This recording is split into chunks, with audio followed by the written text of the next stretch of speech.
that you are doing it, this is your purpose and your meaning. You just got to take the shit more serious. What I'm trying to say is sometimes we hear, but we don't register. We don't process. So when I say you are the ones that are fortunate enough to tap into this knowledge when the whole world is crazy, you need to process that for a minute and understand the importance of that. First of all, the greatest thing on the planet is the knowledge of self, and basically the knowledge of the universe. For the mere fact that you are even interested in this or remotely interested in this at this particular time when shit is going on crazy out here, it means that you are the special evolved beings. And so when I'm saying you need to process, you got to process that everything that you read in these books that you admire about the gods in the heaven and the gods in the universe, you must understand that that is nobody but you at this particular time. There's two realms of gods. That's the one that's dead, laying out like the body of Osiris, and there's the ones that's dead, but they're dead physically, as far as this physical body does not make them, they're not able to do the things that they once used to do when they were gods. But you are not dead mentally because you are rising up. And for the mere fact that you are trying to understand, you're trying to get this knowledge, trying to get this, and you're trying to understand the meaning of it all, that means your spirit is going through a ritual. You just take any adventure story. And you know, they had to go and they had to fight this particular person, they had to fight this particular person, and at the end of the movie, they get what they're supposed to get, and they are glorified. That's what's going on with you now as your struggle. So we had the mystery system that was in the last days. You had the mystery system. But the mystery systems are now closed down, and now your initiation that you become God is in your struggle. So for the mere fact that you are catching hell and going through this struggle, it's a form of initiation. But you must understand that what I'm saying to you is that the ones that the whole world is looking towards at this particular time, first of all, they're looking for the black people on the earth, the last realm of the sphere of the Kabbalah. Let me put this up. For those people know, we go for the long haul. For the ones that have to leave, we give you knowledge, you get full up, and you know you leave, and if you miss, you always can come back and get the tape. For the ones that want to stay, we just, you know, people know who's been to the lectures and all. We don't let out early and all, you know, and stuff. But the point is what I'm trying to make here is, the realm, you got to understand the concept of the God that you are searching for is yourself. And the God that everybody is dependent on at this particular time is a few people in Atlanta, which is you. A few people in New York, a few people in Philadelphia, a few people in Chicago, a few people in all the major cities, which is less than 1%, and a few people scattered out in the rural areas. And those are the light bringers that you're talking about, the great old ones. So you have to understand this concept.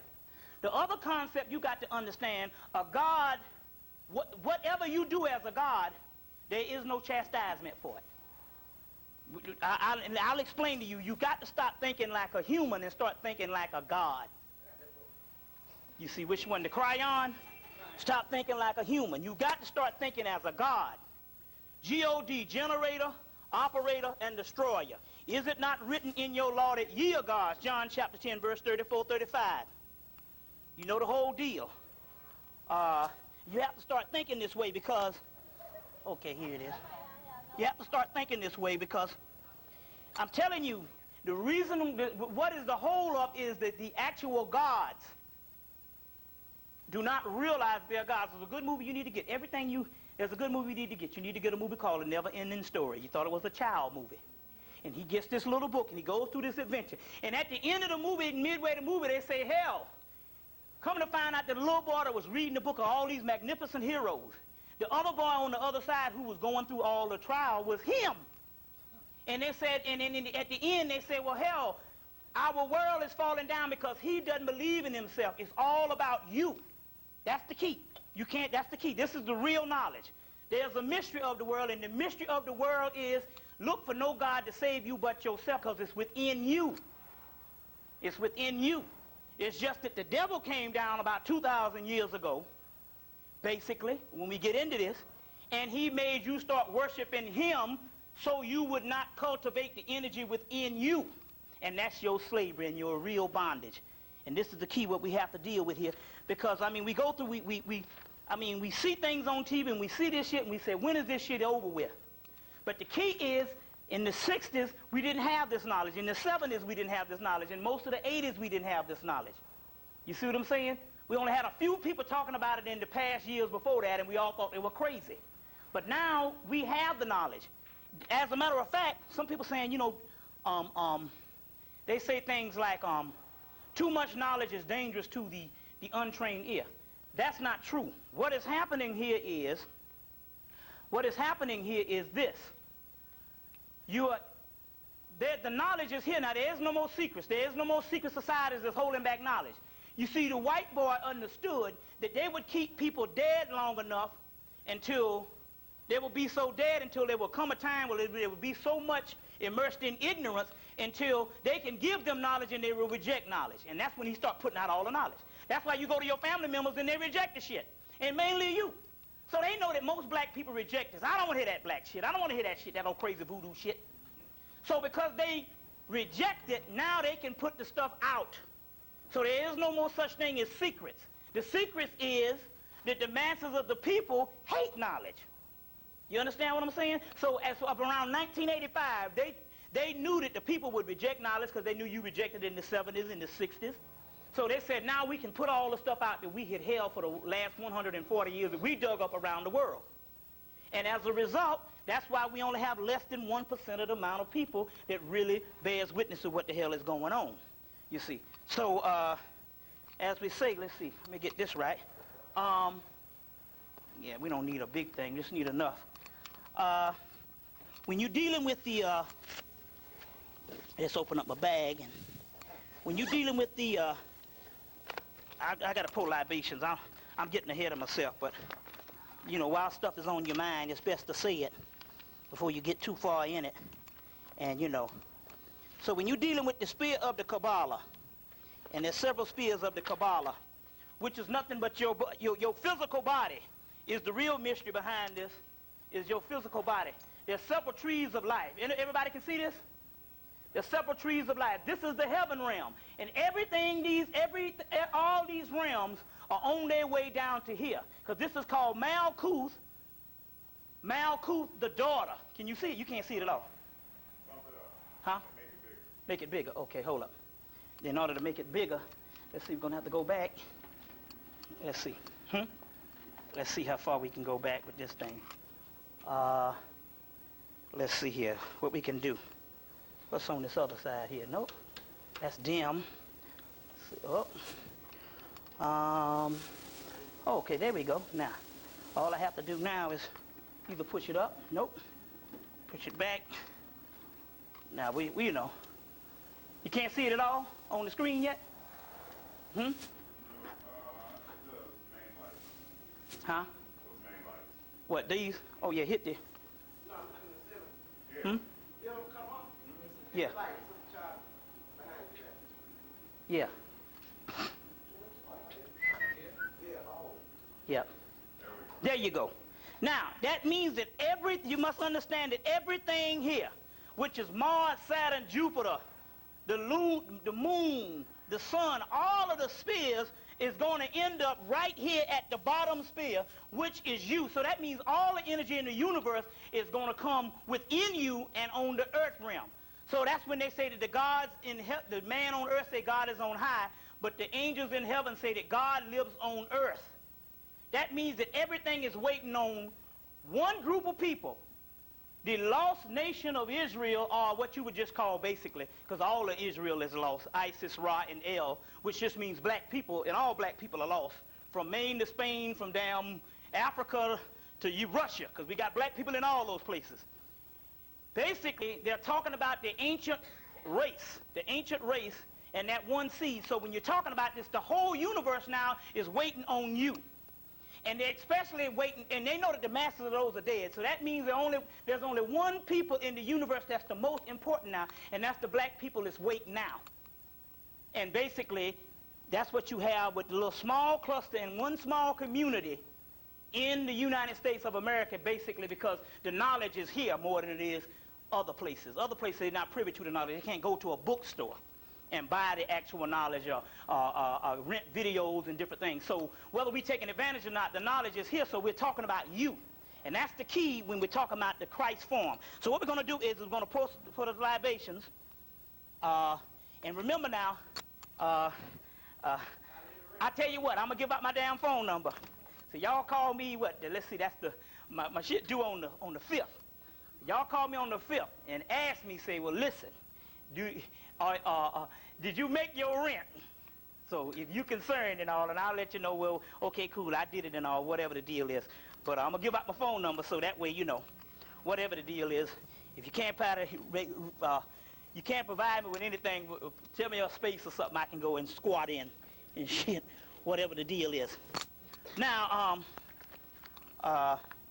so basically, what we're going to do is we're going to turn to this particular page in this book, and I always use this one because it's going to be on page, this book, A Kabbalah for a Modern World, and we'll explain. This is the tree of life.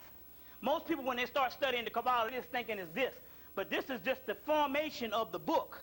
And so a Kabbalah of a Modern World, which is actually talking about the energies within your body, which is the mystery. In here they have a list of the gods that correspond to each other, so I like to use this one.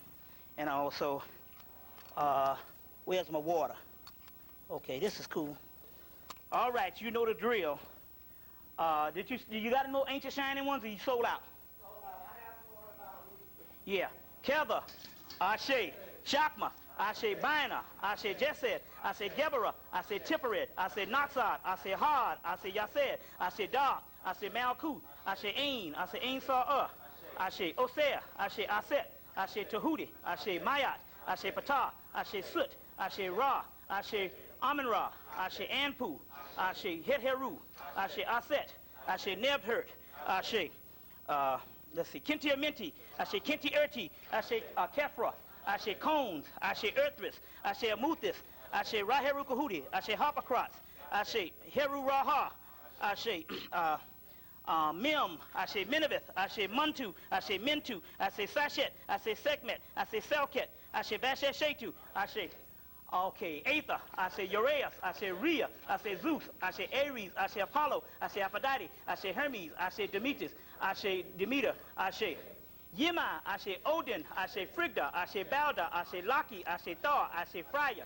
Ashe Freya, Ashe Thur, Ashe Nerthris, Ashe Brahmin, Ashe Vishnu, Ashe Bravini, Ashe Ramachandra, Ashe Shakti, Ashe Sita, Ashe Indra, Ashe Sita, Ashe Hanuman, Ashe Lakshmi, Ashe Buddha, Ashe Krishna, Ashe Damawalawedo, Ashe Marasha, Ashe Bridget, Ashe Adam Gweti, Ashe Ogu Farelli, Ashe Ogu Shengo, Ashe Azuli, Ashe Legba, Ashe Edawedo, Ashe Zaka, Ashe Papagede, Ashe Oshosi, Ashe Ogun, Ashe Obatala, Ashe Ishu, Ashe Alafi, Ashe Adudawa, Ashe Arunla, Ashe Ogun, Ashe Shengo, Ashe Oshun, Ashe Legba, Ashe Imija, Ashe Arisha Oko, Ashe Oya, Ashe. You want to put that there? Huh? What you said? Ashe Babalu Aye, Ashe Olakun, Ashe. Ashe, okay. Ife, Ashe Loa, Ashe. What's that? Ori, Ashe. Orishas, let's say. Ashe. Okay, now, that's the ones in there. Let's see if we think of some more right now. Raziel, Ashe Haniel, Ashe Bubiel, Ashe Lakshmiel, Ashe Gabriel, Ashe Elijah, Ashe Atom, Ashe Atan, Ashe Atom Gwerdi, Ashe, let's see, Okumi, Ashe Kuthumi, Ashe Shanat Kumara, Ashe Melchizedek, Ashe Sutek, Ashe Sut, Ashe Sutnebit, Ashe Sutnusi, Sutnubit, Ashe Suthar, Ashe Nut, Ashe Apit, Ashe Tyre, Ashe Layla, Ashe Gaya, Ashe Marduk, Ashe Tiamat, Ashe Rastafari, Ashe Cthulhu, Ashe Hastar, Ashe Alzathoth, Ashe Yog-Sathos, Ashe Nilahotep, Ashe Dagon, Ashe Shub-Niggurath, Ashe Great Old Ones, Ashe Great Ones, Ashe let's keep on. Ashe Elijah Muhammad, Ashe. Oh, I'm going to get these in. Thunderdog, Ashe Thunderbird, Ashe Great Sun Bear, Ashe. White buffalo. Ashe. Ashe. Pataneta unra. Ashe. Okay, give me some more. Awas. Ashe. Mu awas. Ashe. Mu ivas. Ashe. Ovas. Ashe. Ashe. Tupac Shakur. Ashe. Ashe. Give me some more. Well, you say, okay, let's do these for the ancestors. For all gods known and unknown. Ashe. Okay, the Shaw family, Ashe. The HEMMITT family, Ashe. The Davis family, Ashe. All my family members, Ashe. Okay, now when I count to 3, 1, 2, 3, start calling out your ancestors. 1, 2, 3. Ashe. Ashe. Ashe. Ashe. Ashe. Ashe. Ashe. Ashe. Ashe. Ashe. Ashe. To all gods known and unknown. Ashe. To all ancestors known and unknown. Ashe. Okay, now, we got that out of the way. Remember, like I said, the main book that you want to get that's going to give you all the gods from around the world is Ancient Shining One, D.J. Conway, which, might I add, is a woman, come to find out. D.J. Conway is a woman also, too. So we want to deal with those things. Okay, we want to, let's see what we're going to do. Okay, this is the one we're going to do here. Let's see. Okay, here it is. This is what we want to do. This is one aspect of assuming the Christ form, which is a ritual, which if you all want to stand and do this, this is like putting energy in yourself and assuming the Christ which is in you. So that's like tapping into the melanin. For those people who want to participate, just stand up right quick and we'll just read this thing and you repeat after me. You ready? Hear me, O Lord. Hear me, O Lord. Thou art the first and the last. Thou art the first and the last. The beginning and the end. The beginning and the end. The Alpha and the Omega. The Alpha and the Omega. Who are the nameless and the formless ones. Who are the nameless and the formless ones. Creator of all. Creator of all. Lord of light. Lord of light. Lord of life. Lord of life. Lord of love. Lord of love. Hear my prayer. Hear my prayer. Thou true son and daughter. Thou true son and daughter. And I ask that thou look with favor upon this ritual. And I ask that thou look with favor upon this ritual. Of the assumption of the heavenly Christ. Of the assumption of the heavenly Christ. Aid me in my becoming. Aid me in my becoming. I seek rebirth in thy light. I seek rebirth in thy light. Aid me in my becoming. Aid me in my becoming. I seek perfection in thy sight. I seek perfection in thy sight. Aid me in my becoming. Aid me in my becoming. Clothe me in white raiment. Clothe me in white raiment. In my crown of gold. No, excuse me. Let's see. Crown me with gold. Crown me with gold. Set me upon the throne of mercy. Set me upon the throne of mercy. And with the white horse of judgment. And with the white horse of judgment. Into my right hand place the scepter of rule. Into my right hand place the scepter of rule. In my left hand place the sword of law. In my left hand place the sword of law. Anoint me with my secret names of power. Anoint me with my secret names of power. So let it be. So let it be. Ashe. Ashe. Okay, now this is that's pretty badass ritual there. I'm gonna sell these babies for like $2. And it's about that's just one aspect. There's about 7 pages, and it goes through this whole thing, and it gives you all the different names of your particular Christ energy names and stuff. Because the Christ who is to come is within you, whether it be Obatala in Yoruba, whether it be Ishu in Yoruba, whether it be also that would be also in Vodun, whether it would be the Christos in Greece, the Christ in Egypt, or the Christ in Egypt, the Buddha in Hinduism. The buffalo, the white buffalo, is a form of the Christ in Native American, and whether all around the world. And that's the problem that we got here is the devil came in and told you of a historical Christ who did not exist. Who did not exist. And that's the problem that we have at this particular time. So now let me go through some things that's going on, because you know it's a beautiful day. And see, the thing about it is the white boy knew back in April that white people had started asking this question, saying this is some bullshit. So they came out and had scholars in Newsweek, Time, and USA Today talking about the search of Jesus. Who was he? And he still got that crack on here in 1996, you see what I'm saying? Who is he? His life and his meanings. So what it means is, and they got all these scholars trying to say that he did exist. You see what I'm saying? That's the reason. We're going to explain that. If people have problems with that, we need to explain that to the fullest. You see what I'm saying? Because that is a political move to take the gnosis or the knowledge or the light from the ancient people and put them in slavery. And that's what it is. And so we're going to deal with that particular part also too. So right now what I'm going to do is, we're going to go through a little bit of, what's that? Anybody get thirsty?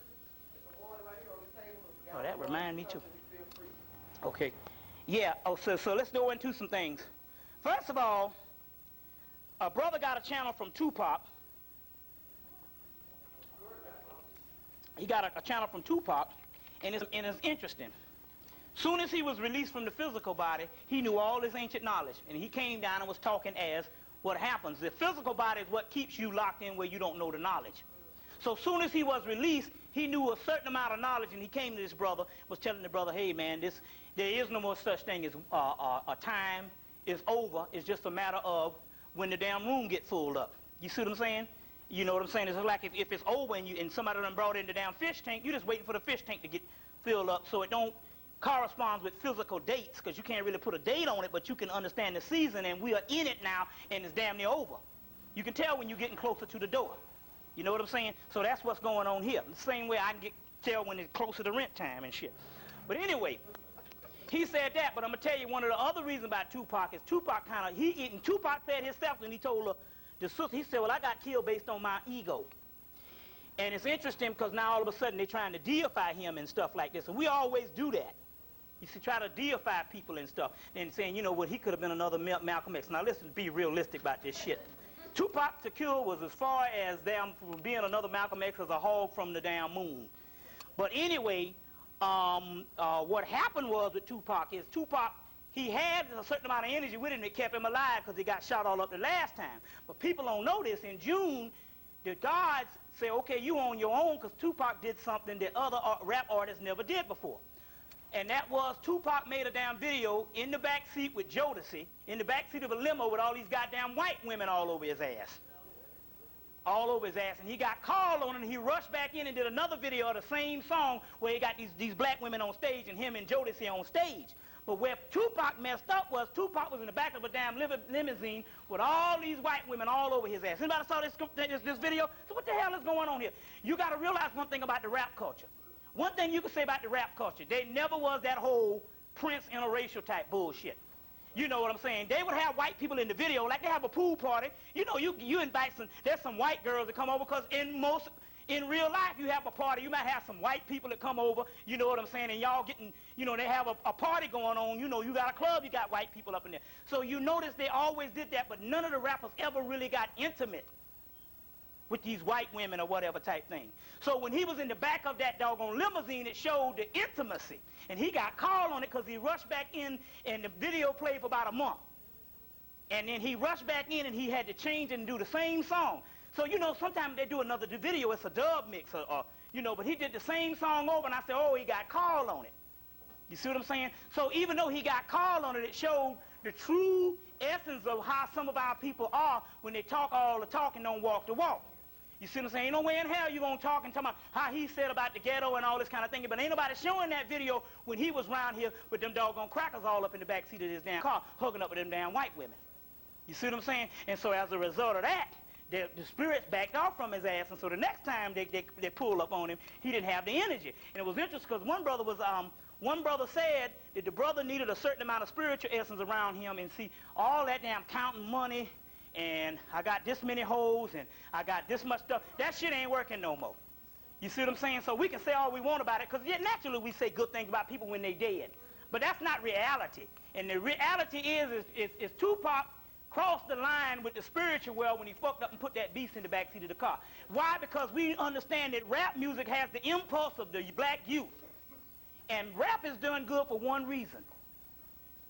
There's a lot of negative things that went on with rap, but you must understand this part about rap. The rappers never really had all them damn white women around them. Now, our funk stars and rock and roll stars and all them blues stars, they always had them. Because they complained about Cameo back in 1986. They had that word up, they had all these white women in the damn video. But my point is the rappers came in because it was not associated with being hard. You understand what I'm saying? And having the doggone little Betty from goddamn Buckhead in your shit. Excuse the expression. So what happened was is when he did that, that crossed the line. Even your boy, when he was shaking the booty and all this kind of thing, here, your boy from Miami, he's just, and even though we know that it did defile the black woman, they didn't have that white woman up in there. You see what I'm saying? It's one thing to have that beast up in your stuff. What message is that giving to a little boy? Now, Tupac is the number one. Everybody love him. It's just one thing to have a rapper that nobody know about. But here's a man that everybody love, and you're going to go and put this video out with all these white women in your stuff. What message is this sending? You see what I'm saying? And you know what? Isn't it funny? Now shit is actually beginning to, we say something 1 month, the next month stuff is starting to doggone bear witness. So we said that they was going to raise up both Dennis Rodman and your other boy, RuPaul, and now both of them got TV shows coming on. RuPaul got a TV show coming on VH1, and Dennis Rodman has one coming on this fall on MTV. You see, they're raising up the big freak type thing. Yeah, plus, you know, on the first RuPaul show, what he doing? He kissing Dennis Rodman. Now, what kind of symbolism is that? A black man in 1996, 2 black men on the damn TV kissing each other. That's some foul stuff. And you know what I'm saying? And we're not talking about, and we're not in the job of bashing somebody for their sexual preference and stuff, because really in actuality, the gods and the whole thing down here is fucked up, period. There ain't no morals, there ain't nothing down here, but the key is we understand the blueprint on what the white man is trying to do. You see what I'm saying? What the white man is trying to do. Now you see every time you turn around, like they say, they got the sisters freaking in every doggone thing. You see what I'm saying? So that's interesting too. Now it's interesting because we got some new information. First of all, we know that the whole OJ thing is back. Now I told you, and it's funny, and this is the funny part about it, how stuff play out. Now I told you last year that we had found that the OJ Simpson trial, let me see if I can find this book. I think I put it in here. The OJ Simpson trial was an ancient trial that they talked about, this great trial that would be held in Egypt in the last days, where they would try to mess the credibility of the black man up. So don't look at OJ as the figure. Black people was on trial, right? And so this ancient trial, it was verbatim, but it was interesting because in this trial that they talk about, which is in the section of this book. In this book, which is a valuable book, From Fetish to God of Ancient Egypt by E. Wallace Budge, in the back of this book, they have papyruses out of the British Museum. This is the last book of his life, Budge, and so he decided to give up all these papyruses that he was actually writing all his books from. So in the back of this book, there's several papyrus, like the wing disc of Heru of Edfu, which is talking about if you didn't have the melanin, they cut off your head, which you get the movie Highlander from. You see what I'm saying? They say only one can be the Highlander or the blood of kings running through you. So in this particular section of the papyrus in the back of this book, that when you see the legend of Heru Behutet of the wing disc of Edfu, they're talking about if you didn't have that black dot, they would cut off your head. And the legend of Heru Behutet is an ancient word for melanin. It means the black dot or the black circle that we're talking about here. Or the black dot or the black circle, which we give a figure of the Gnostic Christ, Abraxas, and it gives you the black dot also right here in the wings and the Kundalini energy and all of this too, which we have several things of the black dot. And like I said, I always like to put this one up here because, you know, that's how your spirit looks outside of the body. And like I said before, some of you people, you might have seen some of these things some night that you see a black silhouette and stuff. That's actually a person, and it can take different forms and stuff, but that's how you look. And so based on the people in England, based on the occultists in England, they're saying if you don't look like this, then in actuality you ain't real or you ain't the gods. So therefore we know how that is. But listen, but we do know that in here there's a trial in the part called the Contendings of Horus and Set. Wherever you want to go. The Contendings of Horus and Set. And in there, well, there's a chair here if you want to, or whatever. In here, in the Contendings of Horus and Set, they talk about an ancient trial. But it's interesting now, as so, the devil in here, which is the doggone white boy, he loses the trial. Just as on August the 3rd of 1995, he lost the trial because, number one, that's 10 and 3, which is 13, which is his unlucky number in the first damn place. But anyway, he lost the trial. But in the back of the book, they said that he begs the people, he begs the gods, when the devil loses, he said, no, I want a second trial. Now, what are the odds of that shit? Say, I want a second trial, which he ends up losing anyway. So it don't necessarily mean that it doesn't necessarily mean that OJ is going to win the trial. But what it does mean is that basically, this second trial is showing you that this beast is so much of a beast that he can't forget certain amount of things. Now, in 1936 or 35 or 36, they had another crime of the century where they killed this white boy, that Jew boy, for the Limburg baby. Now and all of a sudden, now they brought this movie out, the crime of the century, and where the white boy literally killed this person because they needed somebody, and because he was this Jew person that they didn't like. Now, isn't it funny that almost, 60 years later, they would have another trial, you see what I'm saying, of the same magnitude, and call it the trial of the century, and that was called the crime of the century.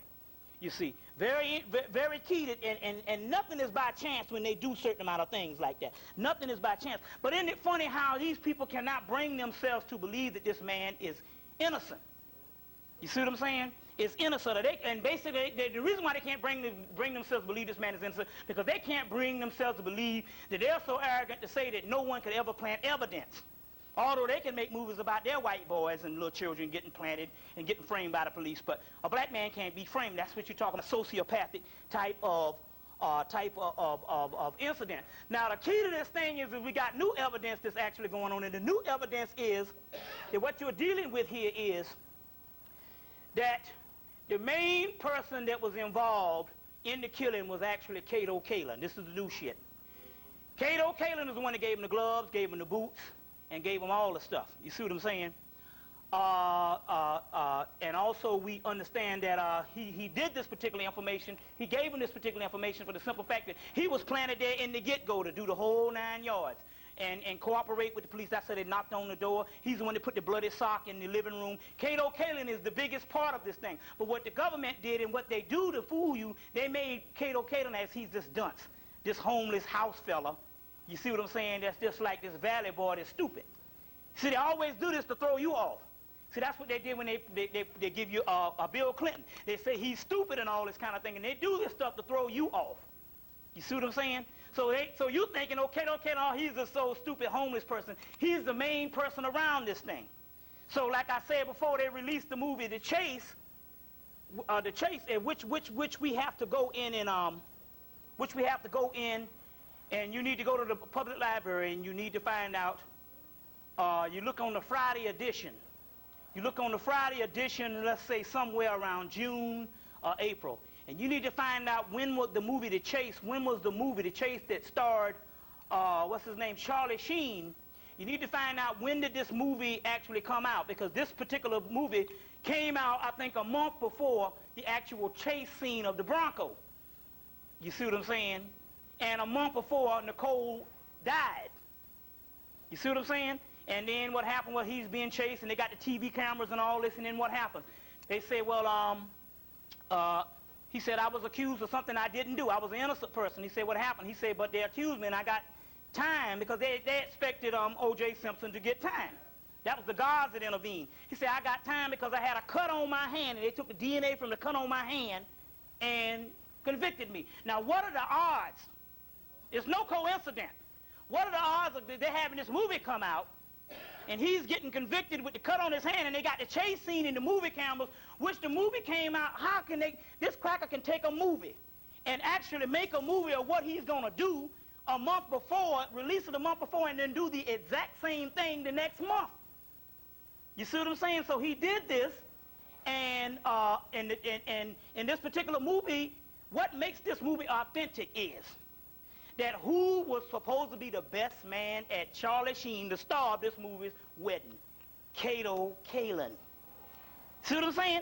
So now the movie goes out of just a theory type thing, and you just putting two and two together to a reality that it was a setup from the get-go. And Kato Kaelin is the doggone key. You see what I'm saying? On side of he was screwing around with Nicole and stuff, you know. But hell, he screwed Faye Resnick and all this kind of shit. So who the fuck is she? You know what I'm saying? And all this type of stuff. So the whole thing was set up And so that movie, The Chase. Also, there's certain things that you got to understand in investigative reporting. Another movie, Natural Born Killers, came out it came out about a month or 3 weeks after the killing. Came out like the 1st of August. You go to the periodicals, and you get the newspaper periodicals, and you can go to the movie section and find out when is the release dates of The Chase and of Natural Born Killers. So it came out around August. Now, it's interesting about this movie, we would not even ever have thought about this movie, because when I saw the movie when it first came out, and it didn't register until I saw the movie on cable about a month ago. Now, here's a movie that comes out in August, a month after the killing. He hadn't even gone to trial yet, but yet they will flash his picture along with Charles Manson's picture. Now, wait a minute. We can't, so most of the people will look, and so people will look now and say, oh, they got OJ up there, and they don't know about the release date. Now, it's funny if the movie came out this year and they did it. You understand what I'm saying? Because we know they're bitter about the trial. But how are you going to put this man as a mass murder up against Charles Manson? You understand what I'm saying? Oh, the brother fell out. Oh, man. Let's see what happened. I think the brother fell out back there. Huh? Is he out? Cut your tape for a minute.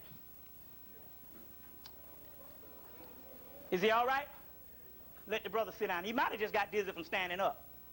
Or then again, it might be the energy too.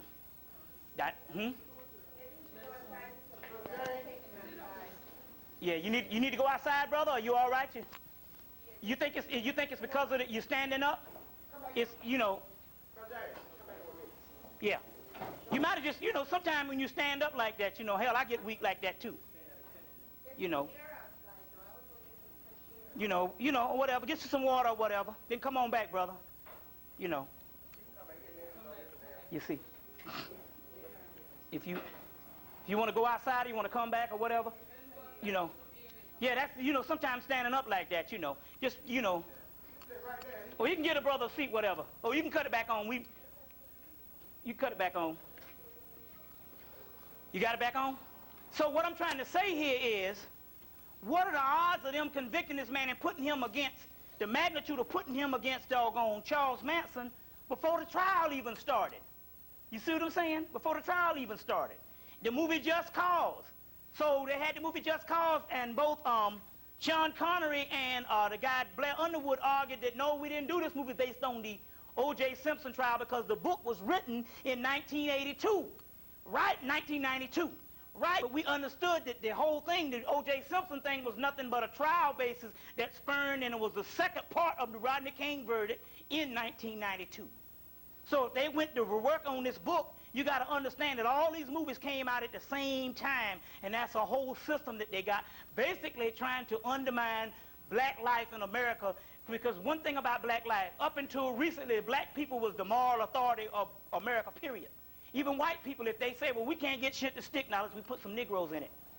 You see what I'm saying? Because we went to church more than anybody else. So the key is to make the black person this particular freak, so therefore they can do what the hell they want to do with black people in the future.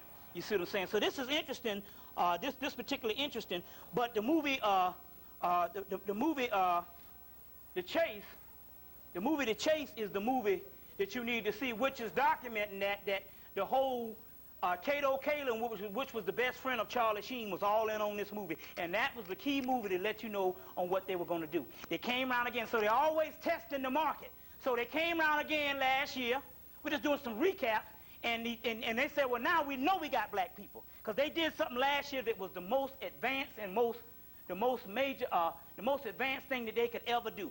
And that was to release the movie Outbreak 1 week, and 2 weeks later they actually have the outbreak of Ebola. Now what are the odds of that? And nobody even questioned it. So they do these to have action from most of the people, because most of the people are not in consciousness. That's why you got to understand the beauty of the brothers and sisters that's in consciousness is it goes beyond just you being gods and nobody else. It goes beyond to say that it is because of you that the race has a chance. Although everything is going to be redeemed anyway. That's prophesied. But you got to understand, in the form of the redemption of us going to the higher levels, the whole race being redeemed, there's a group of people that is sent down to be the helpers. And those group of people, if you don't get anything, the reason why shit is holding back is because the ones in consciousness do not understand it. You are those people. That's the deal.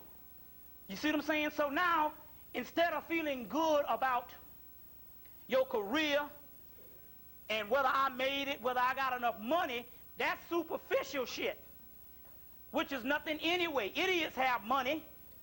You see what I'm saying? The most diabolical people in the world have so-called, quote-unquote, made it. But the most important people on the planet is the one that received this knowledge to get the people out of this shit, and that is you. Check? And this is the key. We got to keep constantly reminding ourselves. And it's an ongoing process. You got to remind yourself every day that I am the Christ which is to come, which the Holy Kabbalah tell you that you are. You see what I'm saying? And start thinking like a god and all. So now, let's go on. Another movie came out, Blue Skies, to show you the cult of America. Movie with Jessica Lange and Tommy Lee Jones. And the movie is dealing with, they dropped some nuclear testing there was nuclear testing in the 50s or whatever. And they saw there was two people that was farming out there on the horses. And they didn't tell the people to get out of the way, and they dropped the bomb anyway, and these people start coming out with all kind of stuff. So when Jessica Lange came out to tell the two people that the government is the one that is the reason for them coming down with all these ailments and this nuclear stuff, they said one thing in the movie. He said, no, my government didn't say they did this. And until my government says that that's what happened, I have to believe what the government says. Or I can't believe that the government will do this. That's showing you the brainwashing techniques in America. So it's interesting. So movies like these that come out, it's small things, but it's major things also too. Check? It's major things also too. Now, what is the deal? Now the new shit is the drugs and the CIA. All that is a new plot to get you from thinking the other way. First of all, it's not the conscious people that knew this. Every fool from Alabama, Georgia, and down Mississippi knew that the government planted the drugs. Hell, I go to Mullins and people say, well, you know the whole thing. We ain't got no boats, no planes, and all. We've been saying that for 10 years. So everybody knew that the government is the one that planted the damn drugs in the community. You understand what I'm saying? Everybody knew this. They've had black, so-called, quote-unquote, black exploitation flicks that dealt with that. So why is it now all of a sudden we're so crazy until we couldn't take action 10 years ago? We got to wait till the white man validates it. Now, let's not be stupid with this mess. First of all, the government got shit that they did 100 years ago that you don't know about. Or you will find out 100 years later. You say, it was bad how they dropped them smallpox on the Indians and all this kind of shit. So you know damn well if the government, the way they are, whereas they can kill everybody that even think, hell, they can, if a person comes up and breaks some news in the newspaper, they can come in and jack that nigga up and put some put some electrodes under his balls and some razor blades up his ass, and he'll print a retraction the next day. So obviously, if this particular information is getting out, but they got information that will never get out.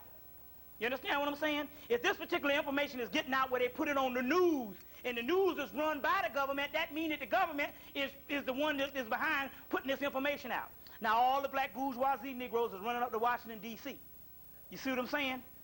And that's the reason why, so when you found out, hell, Farrakhan told them about that 10 years ago at Northwestern University, that the government is the #1 funder of the government is damn dope. Any fool know this, but you mean to tell me, now here it is, this is the sickness of it, because it's all a test.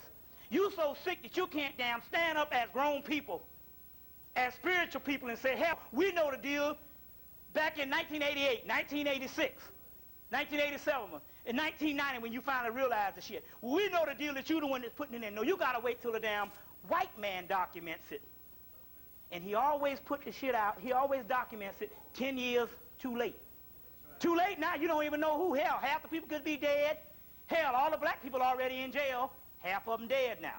Half of them will never be no good. So it's not the object to come in and say, oh, we got the information now that they did this, when the black, it's in the story. Hell, he done put your man in jail now, and he's ruined for life. You see what I'm saying? But that's the way they do it. They always come out with 10-year-old news. So this is old shit that they come out with now and bring it up now, and all the black people think, oh, this is the new shit. Oh, you heard about it 10 years ago, but now all of a sudden it's new on your mind because the white man said it, and life does not exist until the white man documented on his news for our people. So he brings it out now. Now, why is he bringing it out now? He's bringing it out now to basically counter his new thing, which is black body snatching, which is tons and tons, like I said before, tons of projects around the country that closed down, and you got black people in concentration camps. And as a result, we got at least 12 million black people in concentration camps. So to get you to stop thinking about that particular thing, he'll give you some old news about some crack and some shit that done happened, whereas they just disbanded Red Dog. Crack basically is damn near gone compared to what crack was 5 years ago. You see what I'm saying? Yeah, you still got a little bit of crack, but I'm trying to say the crack epidemic is basically all the big people in jail. So he'll give you the old news on an old project that was successful to you to keep you off of the new project, basically, which is actually old news too. You see what I'm saying? But this is the project, he ain't got enough of you off the street yet, because he's coming down to the black bourgeoisie next. So it's in the middle of this project, and so boom, to keep people from finding out about it, he'll give you the old news about the crack cocaine of 10 years ago, and then and actually come out and say, yeah, this is true. And he'll give you this to keep you off of what's going on now, which they're actually snatching your bodies. And the beautiful part about it is this. Now all of a sudden, the I told you so's is coming rapidly. So we got it documented on tape. I came out about a month ago, 2 months ago, and told you that they was taking the homeless and taking the what you call, you heard it on the radio, and taking the, close down all the projects. The Spirit is showing you, because now this is one of the greatest times to understand that the Spirit is working for the simple doggone fact that the cracker in the middle of the conspiracy comes out with a movie Friday. The damn movie Extreme Measures. And he comes out with this movie Friday. And anybody go see the movie yet? We went to see the movie yesterday. And the movie is all of that. Because they start out with the homeless people. So they put a little bit of white people up in there to throw you off. But then again, on the other hand, like I told you before, they even doing this to pole crackers too. You see what I'm saying? That's their tough luck. Fuck them. See what I'm saying? Damn a redneck. We ain't getting no alliance with no beast and stuff. But here it is. This crazy nigga comes on the radio. We're not talking about you because you conscious. But we talking about the masses on the way we think. This crazy nigga on the radio talking about how they're putting people in concentration camps to do experiments. Right? To do experiments. So, all of a sudden, a month later, they come out with the actual movie called Extreme Measures, where they show them taking the actual homeless. They say, well, why do you do the homeless? They say, why you do poor people? See, that's a code word for niggas. You see what I'm saying? Why do you do poor people? Because nobody will miss them. You see what I'm saying? And they got this whole movie going on, so they'll give you the little technology about paracollegiate and all this type of stuff when you go see the movie. But basically, the movie, they can't tell you about the melatonin program. You see what I'm saying? About the melatonin program. But they will give you the information based on the information on what they actually do, and they had this whole thing going on in the movie, and you got to go see this movie. Go see the movie tomorrow. Go see it the matinee or whatever, but you got to go see the movie, because now we're talking about they're actually documenting this stuff, and it's in the movie. Do you know? Okay, so, well, you know, that's just a coincidence. It ain't no coincidence. Guess who wrote the movie? The movie was written by a medical doctor. I forgot the guy's name. I should have broke the guy's name. But I went, and what happened was, they have the little small paperback book out also, too, which will give you 8 times as much as the movie. The little $4 paperback book, Extreme Measures. Come to find out, the movie is written by this particular doctor, and Elizabeth Hurley, who is the woman that's the boyfriend, the girlfriend to Hugh Grant, they decided to come in and she put the money up to produce it, or either she came and knew a couple of people. When you produce a movie, you don't use your own money, you just producers go out and get money for the movie. So she put the money up to produce this movie, but it's based off of a medical doctor's book, Extreme Measures, that was on the damn bestsellers list for a whole year. So the key, what I'm trying to say here is this. This particular medical doctor is the person this is the doctor that if he's not experimenting because he's in the doctor's community, he knows of the people that is experimenting on black people. So all he has to do is come in and write this movie and just change it from the black people to homeless people and put a little bit of white people up in there, and you got it. You see what I'm saying? Now, it wouldn't be, it would still be, oh yeah, you still just grasping for straws here. But what are the odds of a medical doctor? You see? And so they got this new thing now, they call it medical horror, or medical suspense, where they're getting ready to go in and show all this shit these damn Nazi doctors is doing. You see what I'm saying? It's nothing but a carryover from World War II. But it's just on your ass now with the concentration camps. You see what I'm saying? So they do all of this particular stuff that's more advanced now. You see what I'm saying? And they're putting it in these books and they're making these movies. You see what I'm saying? So the key is, but this is, now let's try to, we're going to have to brainstorm here because we're going to have to try to understand something. Look at the magnitude of this. This is not in World War II where you actually have a public acknowledgement of the people taking these so-called Jews off and putting them in concentration camps. What we have here that's going on that makes this worse is the masses of the people don't even suspect this is happening until you end up in the concentration camp and actually be the victim. And that's the damn what the movie was talking about. The only reason why he found out is 2 people escaped. And the whole shit chain of action he was investigating, and they ended up setting his ass up. The cops put put cocaine in his house, and he ended up getting set up his damn self. It's the same stuff. So this is a key movie that you must go see because it is actually documented. Another key thing is this. If you look at go back and look at any pictures from the turn of the century, any pictures from the turn of the century, which means that the bulk of your race at that particular time was mostly and mainly dark-skinned people. Although you had a lot of light-skinned people, but a light-skinned people was fairly a minority, or a person that you would be considered, some people consider you dark, which you are the average tone now, or this brother would be the average tone now, which would be the model now, but the model, the masses of the model in the United States was something like this sister's color back here. You see what I'm saying? Or something like this sister's color back here. That would be the model. That is the exception now. That's not the norm anymore. You understand what I'm saying? So what we're talking about is this. If the turn of the century, that this sister would be the model, and she's considered light in most circles compared to the African. If you were the model in the turn of the century, and this is supposed to be after slavery, we want to know what happened to that whole place, that whole, what you say, post-slavery race that's gone now. That means that in actuality, they have literally, from the last, let's say the last 100 years, they have literally, let's say 130 years, 1865, 1965, 131 years, they have actually came in and wiped out a whole dark-skinned race of people. And we are the leftover of that. You understand what I'm saying? But like I told you before, there was not a hanging now unless they had a barbecue grill, because they ate a lot of those.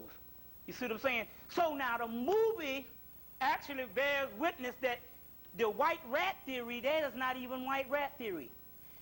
98% of all stuff, all medicine that we have now, pharmaceutical medicine that we have now, was done by human subjects. You understand what I'm saying? Unfortunately, for the last 31 years, we have been the human subjects. See, the argument in the movie was that we don't mind you doing this, but you can't do it with human subjects. Guys say, oh, fuck that, rats take too long. So the key is, most of the medicine that they put out, even the rat was a decoy. Most of the medicine that is made in the United States have been made from human subjects, and we have been at the damn bulk of that. It's been at our expense. You understand where I'm coming from? So it's interesting. So we got a whole dark skin race of people that's gone. And the reason why I know this, because you can go to any form of the Caribbean. You go to Jamaica, and you go to several places, even though they have light-skinned people in Jamaica, and they have light-skinned people in the Caribbean. If you notice, they still have an element where the masses of the people are darker-skinned people. You see what I'm saying? If you go to the Indian, you go to Bahamas and stuff, you will see an element where the bulk of them are darker-skinned people. You won't see a whole room full of dark-skinned people here in America. That's impossible now. You understand what I'm saying? Whereas you can go there and you can have the majority of the room will be dark-skinned people, and then you would have a few people, you would have a great group that would be light-skinned. You understand what I'm saying? But the majority of those people would be dark-skinned people. Same thing with the American Indian. Why is it now that you see the damn American Indian, every time you see him, they're showing you some white man with some damn long black hair with a fucking wig on? Whereas 98% of all, well, 100% of all pictures taken during the time of the damn great massacre of the West was dark-skinned people. Black as you and I. But how is it that you see what I'm saying? So we understand, we say, well, they wiped out those people. We can see that about the Indians. We're saying that the same thing has happened to us too. You see what I'm saying? Whereas now they show you some Indians, they go on a reservation, and everybody up there looking like fucking Saks Fifth Avenue, looking like England and shit. Talking about they Native Americans. You see what I'm saying? And I'm just saying, but I'm just talking about the color of them. You see what I'm saying? The color would be different. That means you got a whole entire race that's gone. You see? It's interesting. So now this CIA thing with the drug thing, and they got all the people up in there, that's all designed. Because now, you know now, it's the Senate, now they're saying they're going to cooperate, and so now they're going to come out with a few things. They had a white man on TV today, one white boy, they found today, they just found this cracker today. He's saying, and I knew about it 5 years ago, because I did some research and I did some stuff, and I knew about it 5 years ago, and this is a big-time cracker. So now they're coming out with this stuff, and so what it is now everybody going to jump on the bandwagon. You know, Dick Gregory and all them getting thrown out. Dick Gregory knew about the shit before. He said it back in the damn 80s this was happening. But if you knew this in the damn 80s, what the fuck you doing up in D.C. now, because the cracker done said it? See, this is the insanity. So now they're ready to come out, and this is going to be the big thing. And what's happening is anytime they come out and start doing shit heavy like this is because they're getting ready to do this extreme measures even more. You see what I'm saying? Even more. I went back through Vine City yesterday. No, the other day. We're talking about Vine City, which I used to live in Vine City. The entire community is wiped out. And I'm saying black people don't have that kind of money to do a mass migration where a whole community just up and leaves. Only people staying up in there now is a few little people had old people. You know, they was killing off them. But the majority of them is new people with new houses that they built. But we're talking about complete streets gone. They don't relocate people like that. You see, that means they did the same thing with a whole black community. Vine City and the majority are past Simpson. That whole area is abandoned houses.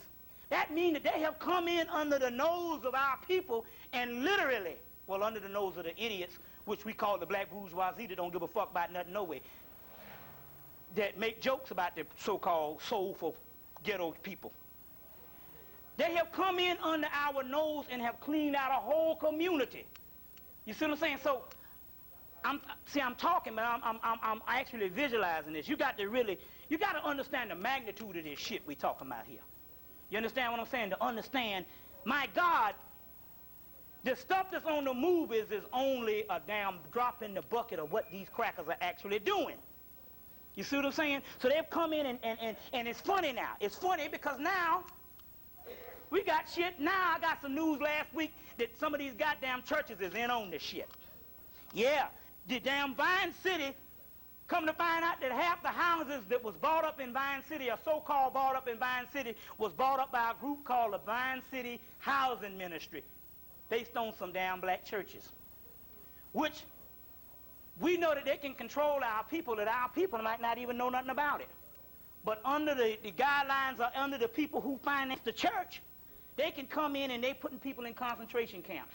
And they're using this church as a front piece. Or when you come and say, well, what the hell, what happened to all these people? Oh, they say, well, the Bind City Housing Ministry, a group of black churches bought up the damn land.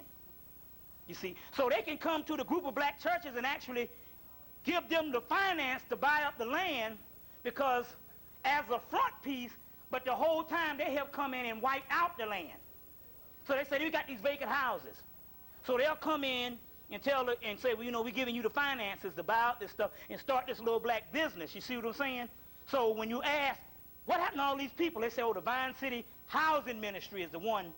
That's the black church is the one that bought up all this land. So they're using the black churches just like they use the black churches to put us in the census put us in the census in the early turn of the century. They didn't have a census on black people until all the damn black preachers registered all the people. You see what I'm saying? Registered all the people. So they can use these people. You see what I'm saying? They can use these particular people as a front piece. It's like a damn laundering business. You see what I'm saying? And this is what's going on right now. So the churches is into this. Now, the new shit is this. They came on TV last week. They said that the poverty among black people has fallen. The lowest it has been since 1959. Now, we know damn well that there ain't no jobs. You had more jobs in 1959 than you have now. You know what I'm saying? You had people that had all kind of positions. You know what I'm saying? Hell, it's hard to even work in a damn kitchen now. You know what I'm saying? So now, we know that the jobs is gone. We know that with the Reaganomics, it had more homeless people than the country has ever seen. Now, wait a minute now. Let's think of this shit now. This is the way they fooling people. They have produced the greatest homeless that the country has ever seen. And the only reason why you are not reminded of the homeless now, because they done came in and put the motherfuckers in concentration camp, and they're making melatonin pills out of them. Okay. So now, if we know there's no jobs, you see, and I don't know, I haven't worked on a job, a legitimate job since 1989. But I know damn near 10 years of college, the last time I just tried to go out and get a bullshit job so I can pay rent, I damn near caught hell. You know what I'm saying? I damn near caught hell. Like now, it's like every place else. Atlanta didn't used to be this way, but now you can lose a damn job. It might take 3 months to get a new one. You see what I'm saying? So I damn near caught hell trying to get a bullshit job. You see what I'm saying? So my point is, there are no jobs, but if there are no jobs, how in the hell can poverty fall the lowest it has been? 29.5%. How is that? Because now they're saying that basically they're telling you the truth. The people that was in poverty no longer exist. So therefore, the poverty has fallen, the lowest it has ever been. Now let's look at the magnitude. We got to go back and think a minute now. Listen, they came in and say that the poverty has fallen the lowest it has been since 1959. Yet in 1959, 1960, you had the unemployment rate was not as big as what the hell it is now. You understand where I'm coming from? Now, one minute they talk about we spending too much money in welfare, affirmative action. We can't do the health care, and we are running out of money. The country going to be broke. The country, and we already know, the conscious people know the country been broke since the 1950s, right? So now, what they're actually saying, that in actuality, that the people in poverty no longer exist. So it's not saying that poverty has fallen. They're saying that the people in poverty has fallen off the planet and became so low now since 1959 have actually died. And these are the way they say things. You see, these are the way they say things. You see what I'm saying? So now, look at this. They even bear witness to it in the scriptures. You see, the Bible, you got to trace this thing down, because when you're dealing with the Bible, you're dealing with a very bastardized book. Although we prove that there's wisdom all through it, but it's damn near like connect the dots. It's in fragments. And so we're talking about years and years of people coming in and carving up shit. So what we're going to do is we're going to go deep into the scriptures. So now, the original scriptures of the Bible is the first 4 gospels, or the complete gospels. This is the one coming from, this comes from, the guy is Robert J. Miller is the editor. And these are the complete Gospels. So anytime you get, if you want to deal with the Gospels to compare to your Bible, always get the ones that say the New Jerusalem Bible. You will see some of those. Or you can get this book, the Complete Gospels, which is only talking about first 4 Gospels. Because one of the first 4 Gospels, which is what? Matthew, Mark, John, and Luke. You see what I'm saying? But in here, they're going to add other ones, the book of Q, the Gospel of Thomas, the Gospel of James, the Gospel of the Savior, the Gospel of Mary. You see what I'm saying? Now, what is this? I'm going to explain this thing to you. So if you want to get the real ones, anytime you see that book with that line down the middle of the page, that's not the one you want. That means that they done carved up some shit. The one you want to get is this one, the Complete Gospels. It's, this one costs, you'll find this book in any of the stores. They're going to have some in here. But you can find this book in any of this Pole Bridge Press. But it's the Complete Gospels by Robert J. Miller. Now, there's a section in here to bear witness to all of this that's going on. Now, to read the Bible, we come to find out that 98%, all of the damn Bible is now. Never happened in the past. You see, somebody took some scriptures that was all mystical and prophetic and wrote it, historicalized it. And that's what's fucking up everything. We're going to get deeper into that tonight. Look, this is the part of Matthew that I want to read. And it says this. And the disciple, this is in Matthew 17. You can get this right out of your Bible.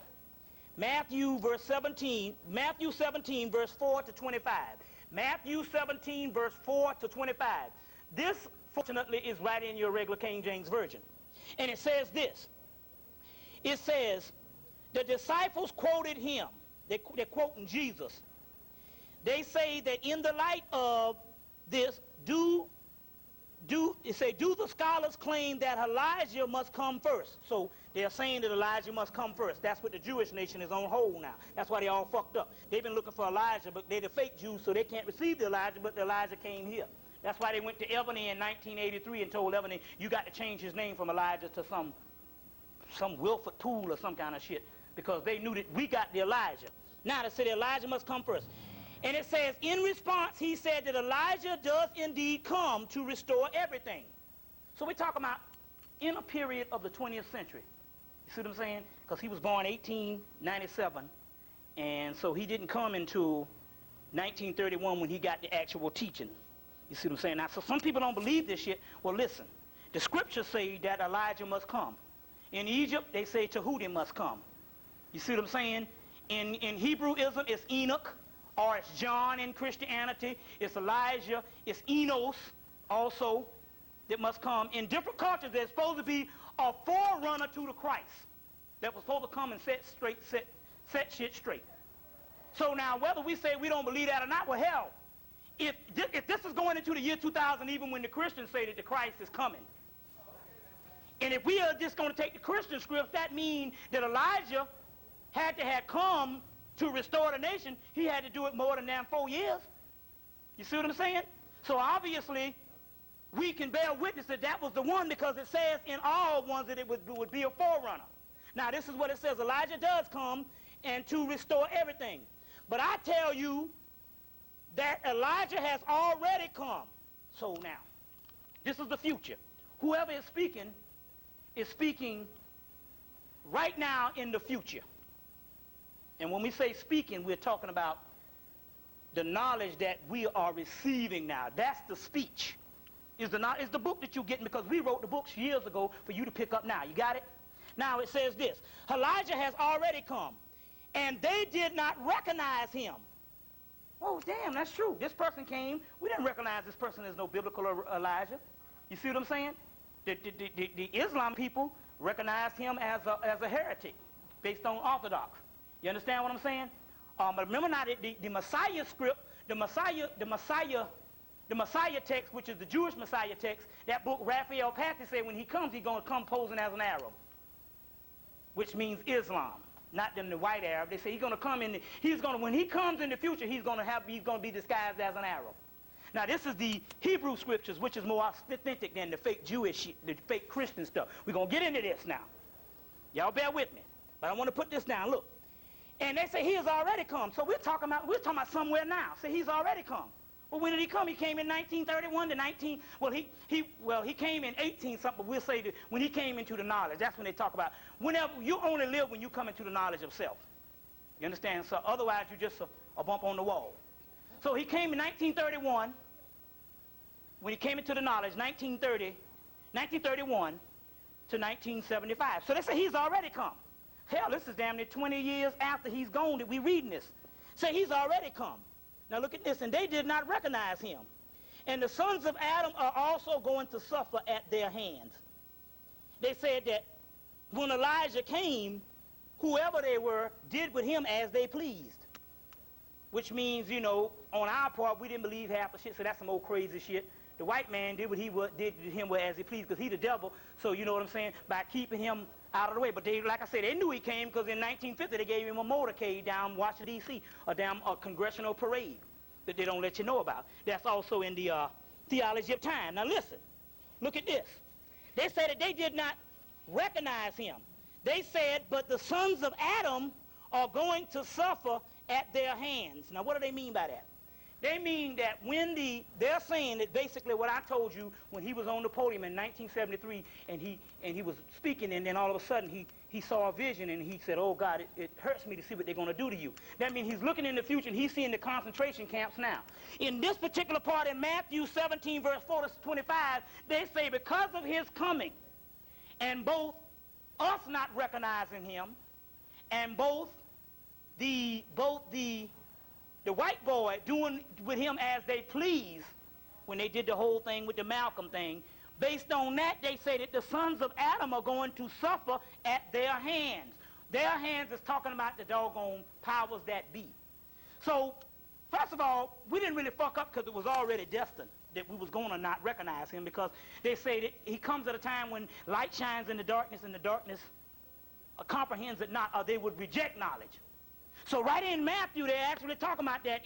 They're actually talking about that particular part, which the suffering at their hands is AIDS, Ebola, concentration camps, crack cocaine, and black insanity at an all-time high, and black self-hatred at an all-time high, where they give you their woman, the white woman now. You see what I'm saying? And they're suffering at the hands, and that's very interesting that with this particular part in Matthew, that they would deal with that particular part. Now. That particular part. Now, let's deal with some things. We're going to go right ahead so we can go get into this particular part here, because I want to say a couple other things. Number one, like I said, to understand your stories, you got to get there, rent that movie, The Never-Ending Story. And when you see, they put it out in children's movies because they know adults ain't going to never see it. And the little boy, what the little boy is going through, come to find out that the whole adventure that he was going through was in actuality him. It's just the person on the inside of him projecting out. And so the actual story is going on in his small universe, which is in the brain. Which everything that is projecting out here is going on, is predetermined inside of you. And you go through it every day. That's what your dreams are. You see what I'm saying? Also, get the movie Clash of the Titans. Go back and see. It comes on TBS all the time.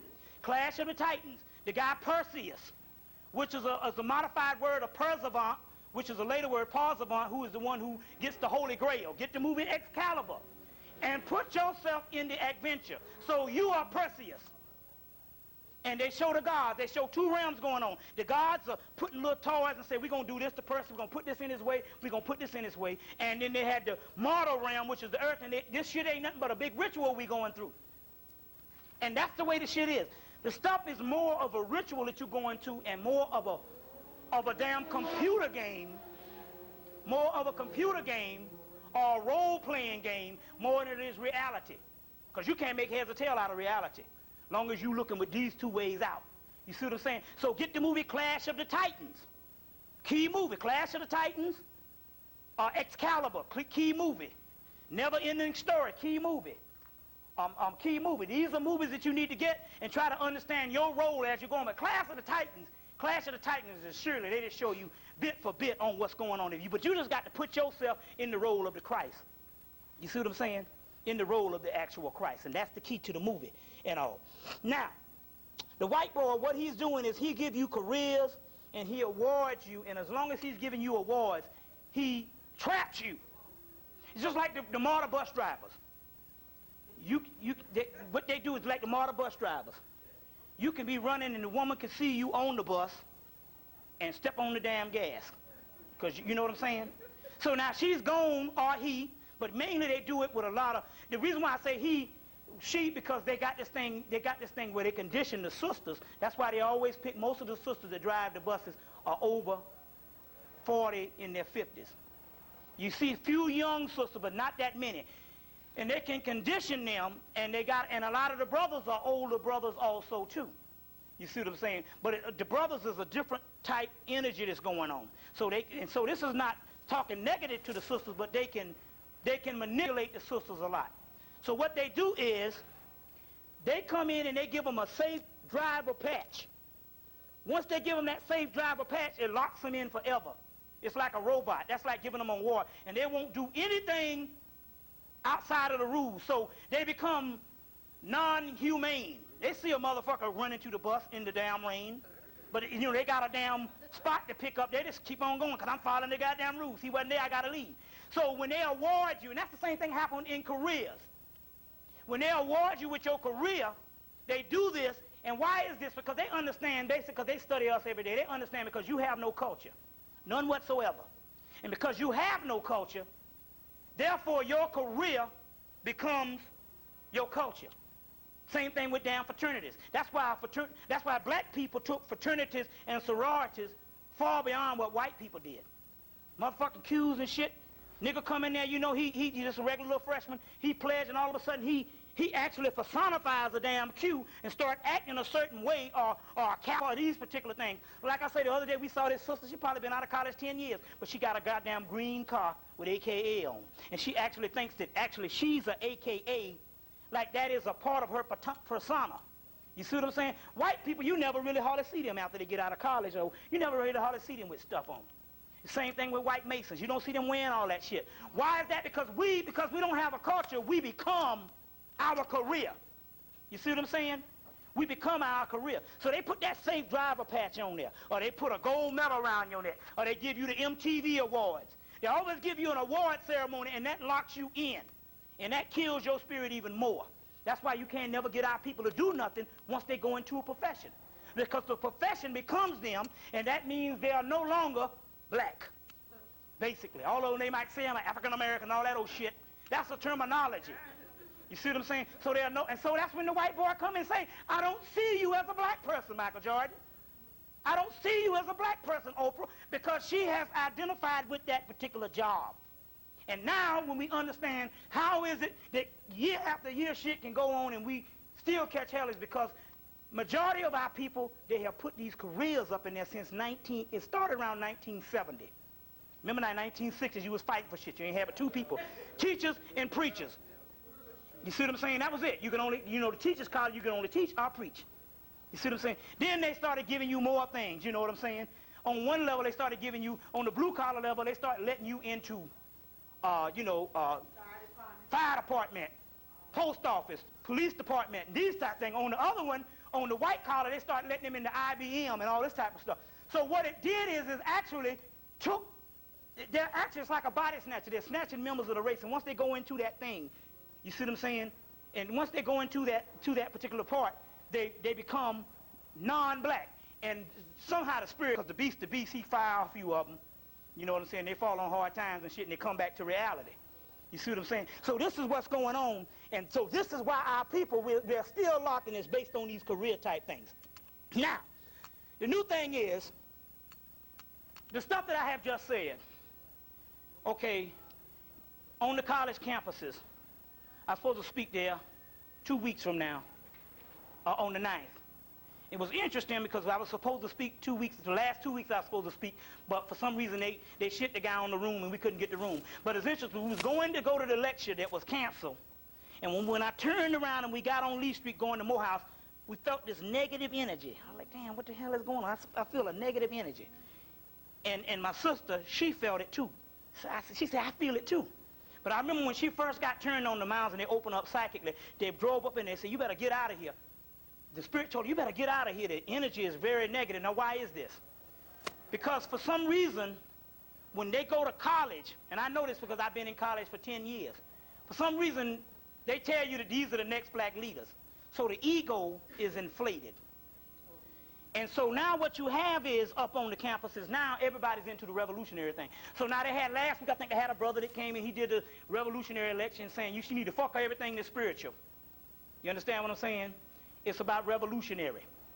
Now, first of all, about the revolution, that's a damn pipe dream for the simple fact that that's a romanticism, because a real revolutionary, if he was really in revolution, first of all, revolution, what they show you on TV, is different than the way the white people do things, for the simple fact, if you're a real revolutionary, you would know about the things that I talk about, the concentration camps.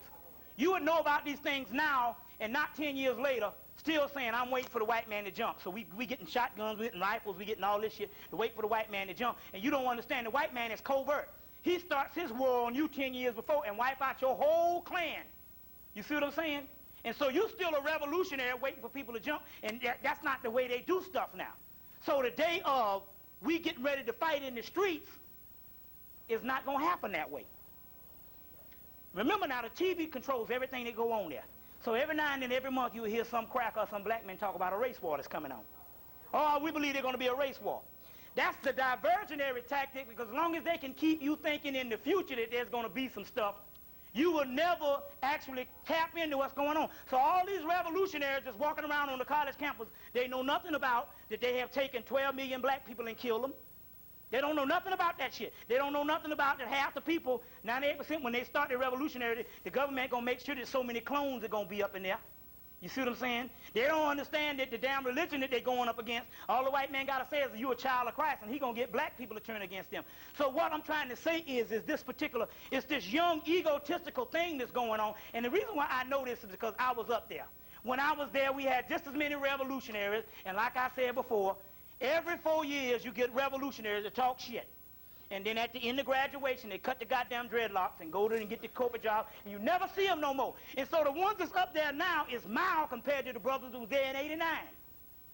You know what I'm saying? We took over buildings. You see what I'm saying? We was raising hell. Niggas was going and fighting the Ku Klux Klan and going to jail. You see what I'm saying? 92, they was fighting all this here. But what I'm trying to say is that's only something that you do in college, because ultimately nobody ain't going to give up nothing for black people. And so basically they can go and get their groove on in college. You see what I'm saying? And they can go to the white man shit. And so when the black people say, you a damn sellout, they can go, their child say, you a sellout. They can go, no, you don't understand. I did this. When I was in college, we did this and we did that. And that's their revolutionary part, because they have no intentions of sticking with it, because struggle is forever. You see what I'm saying? So now you got this whole thing. So it's a whole new crop of revolutionaries that come up talking about stockpiling, getting guns, and all this kind of shit. You're supposed to start the goddamn revolutionaries in the 70s. I mean, the real revolution in the 70s, before AIDS, before crack. But why is it it's always a damn reactionary when it comes to the real shit? Because the white boy is 8 steps up ahead of us, because we deal on the physical and not the spiritual. And these are things that's actually going on. Now, I mentioned to you the last time that Gandhi was a government agent. Did I mention that to you? About Gandhi being a government agent, which in actuality was under the same government that why Martin Luther King followed that particular pattern, is because the government, when they got to him, who was a government agent, they said, you follow the Gandhi type thing, as well as your boy, that in the spiritual thing, they had to get a spiritual guru, and your boy that was a government agent, the British spy was your guy that wrote the book, The Autobiography of a Yogi, Yogananda, which was also one also too. Now, we're dealing with some things we're going to go right on, because we're going to keep on going right on up. We're dealing with some things. When you deal with more science, like I said, the reason why I said you need to get that cup of destiny and take the white people out of it, because when you're dealing with more science, the more science is that holy grail that they're talking about. But now it's going to be a little better, because when you rent the movie The Excalibur, you can see the actual stuff of the holy grail. And the movie First Night, they give you a little bit of stuff in it. Then when you read the book The Cup of Destiny, and another good book, this is an excellent one here. This is one that is called The Secret Tradition in Arthurian Legend. Also, you know, you're going to rent the movie Raiders of the Lost Ark, The Last Crusade. But in here, they're going to deal with Maryland coming from Atlantis, and basically Maryland was nothing but a black person. You see what I'm saying? So this particular book is going to deal with the Atlantean period. It's also going to mention, it's going to quote Rudolf Steiner's book. Did you ever get any of those, Sister Afrikiti? Universe, Earth, and Man. Rudolf Steiner's Universe, Earth, and Man. But anyway, he's going to quote in it. But if you got spiritual hierarchies, he's usually repetitive. You know what I'm saying? He usually does the same thing over and over again. Universe, Earth, and Man by Rudolf Steiner. But if you got any more spiritual hierarchies by Rudolf Steiner, you sold out. No, not spiritual hierarchies, cosmic memory. Well, spiritual hierarchies is good. Any Rudolf Steiner's work, he's just so hard to read, you got to really stick with him and all. But in this particular book, they're going to, his name is Gareth Knight, who wrote this particular book. The Secret Tradition in Arthurian Legend is the one. That's more science. More science. So more science. Like I told you before, they showed the Moor in Mall, Flanders, which will be coming on video soon. Which is, you know, that's more science. Any science and stuff. The Kabbalah. They're going to tell you the Kabbalah was given to the white man by the Moors. They brought the Holy Kabbalah up and give to the fake Jew, because the fake Jew had converted and stuff. They said, well, we're going to give you some information, so because we know you're going to take it, believing you the Jew, and that way it'll be around for us. So we said, why did the Moors give black people, give white man all these secrets? They gave them the secrets because they understood that the white man would rule the world, and that's the stuff that we would get now. So by the Moors giving them the Kabbalah, giving them the secret keys of Enoch, no, the secret of the Gotia, the book of Gotia, talking about these spirits, the lesser keys of Gotia. So you got a spiritual realm that is kind of, then you have what is called the lower spirits, lesser spirits. What do they mean by lesser spirits? The lesser key is, if you got a spiritual realm up here that you can't get to, you need to use the lesser keys, the lesser spirits, which is down low enough that they connect with you and you can connect with the higher spirits. So anytime you see the book of Gotia, you got any more of those keys of Solomon? That book of Gotia. The greater key of Solomon is the book, the keys of Solomon. The lesser key is this Gotia spirits. You see what I'm saying? All that's more science. Which more, they'll tell you, the more, when you see Sufi, they're talking about more. Suf means woolly head one. So the more, all that's more science that they're giving them. So your Kabbalah is more science. The Kabbalah came out of Egypt. And the Moors went in and got that particular information and took it to, when they took it to Spain, they had to train all these crackers. They gave them all this particular information. They gave them all these particular information. You will see some stuff called the Enochian spirit. The Enochian spirit. The Enochian spirits is dealing with the god Enoch, but it's these angelic spirits, which is supposed to be very powerful. The Moors left that up into Europe, left this stuff up into Europe, and after they left the stuff into Europe, this guy named John Dees came in and plagiarized all of it and said it was his shit. You see what I'm saying? So that's the Enochian spirits and all. That's also more science. Now, they got a stuff on HBO called Search for Sanity. It's called, you know, they got these HBO documentaries. It's called The Search for Sanity, and they got these white people all crazy, and how they're still giving them these lobotomies, drilling into their brains, and they're just showing these tons of white people that's crazy. And I noticed they don't have no black people on the show. If we're crazy, it's based on conditioning, so that's a different type of mentality. But we're talking about, they just show these people in Search for Sanity, and all these white people are crazy, and they're showing all these white people are crazy and stuff like that. That's in its own right now. That is on right now. Now, did you get any of these? This is Yaqub's history by the Nation of Islam. I think it costs like $3. Did you get any of these, Sister Afrikiti? No. This is the history of Yaqub by Malcolm X, and this is one of his speeches.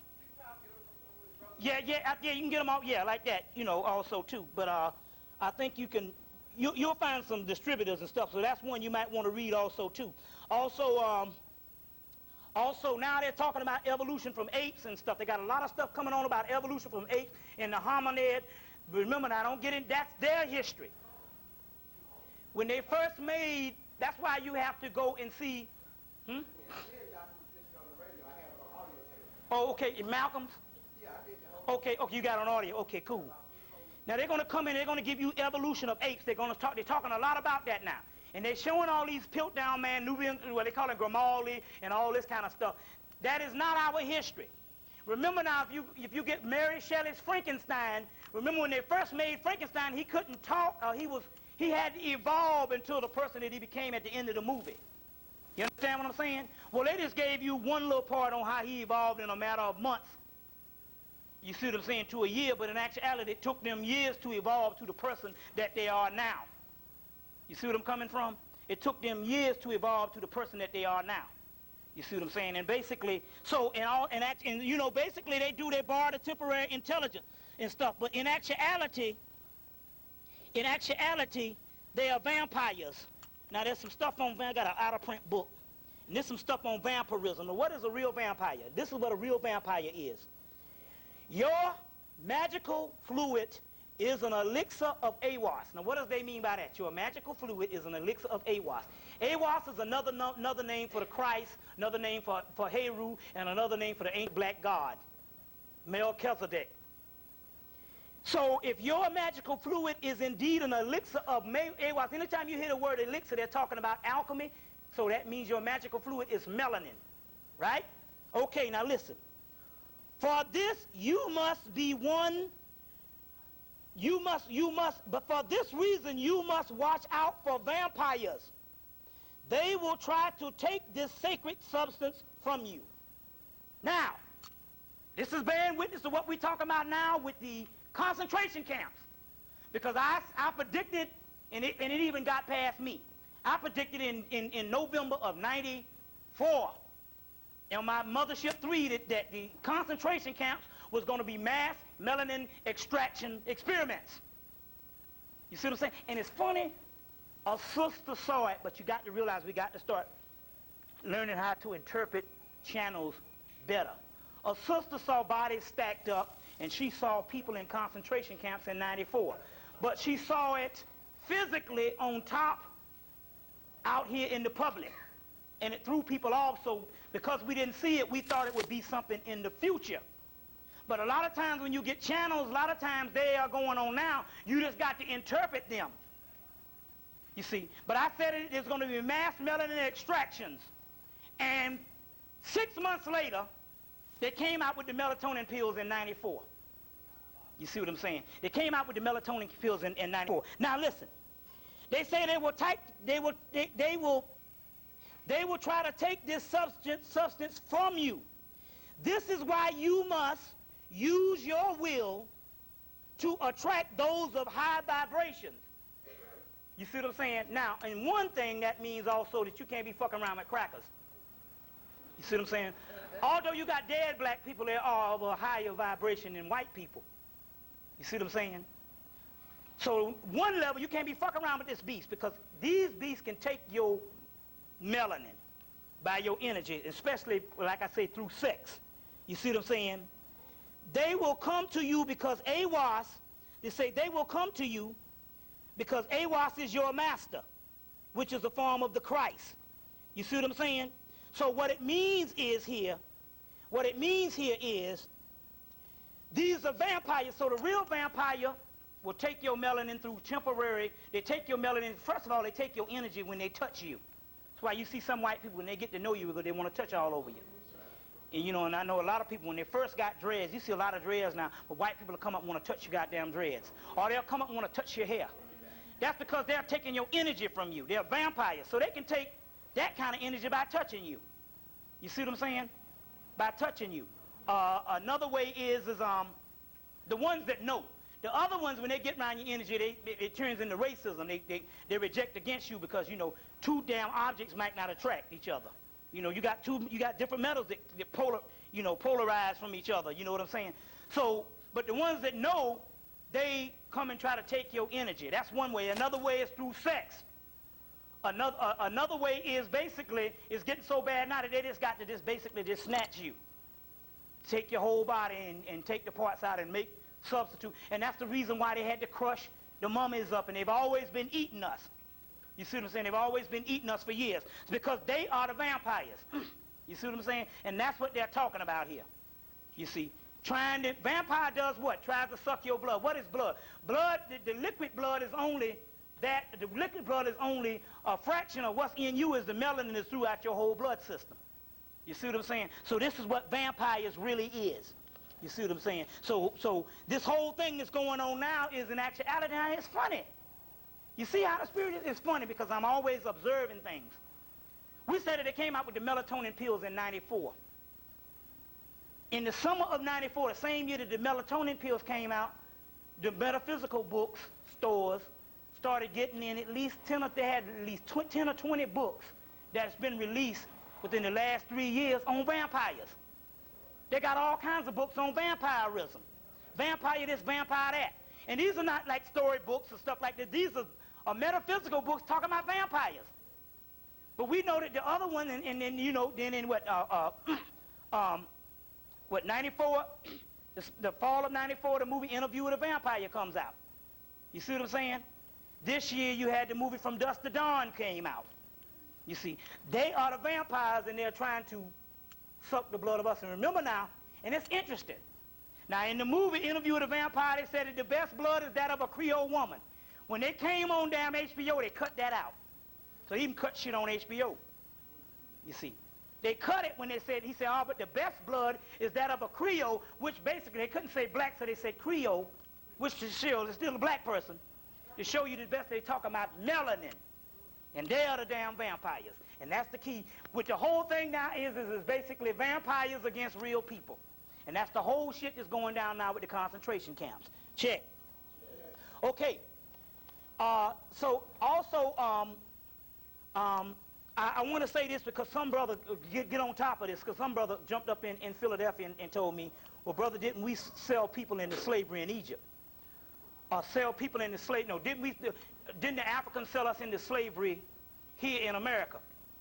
And there's a good book, Donald Redford's book, Akhenaten the Heretic King, and in that particular part, and I should have brought it and give you the page number, they talk about, in there they talk about a slave that was a guy that was sold into slavery in Egypt, which in actuality, it was nothing but a POW, a prisoner of war.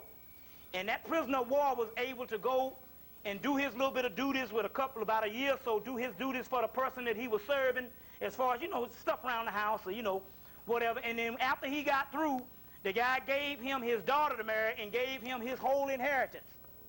So now, damn, that's a different kind of slavery than the one that they're talking about.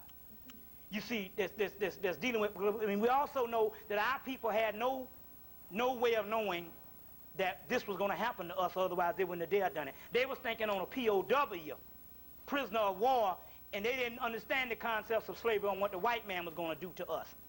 You see, on what the white man's going to do to us. But it's interesting because they always tell you stuff in movies. There's a movie, I'll have to get the name for it because I got it in a TV guide. It came on last Sunday. There's a black and white movie that came on AMC with Spencer Tracy that supposedly was going to Africa to hunt down this doctor that was doing these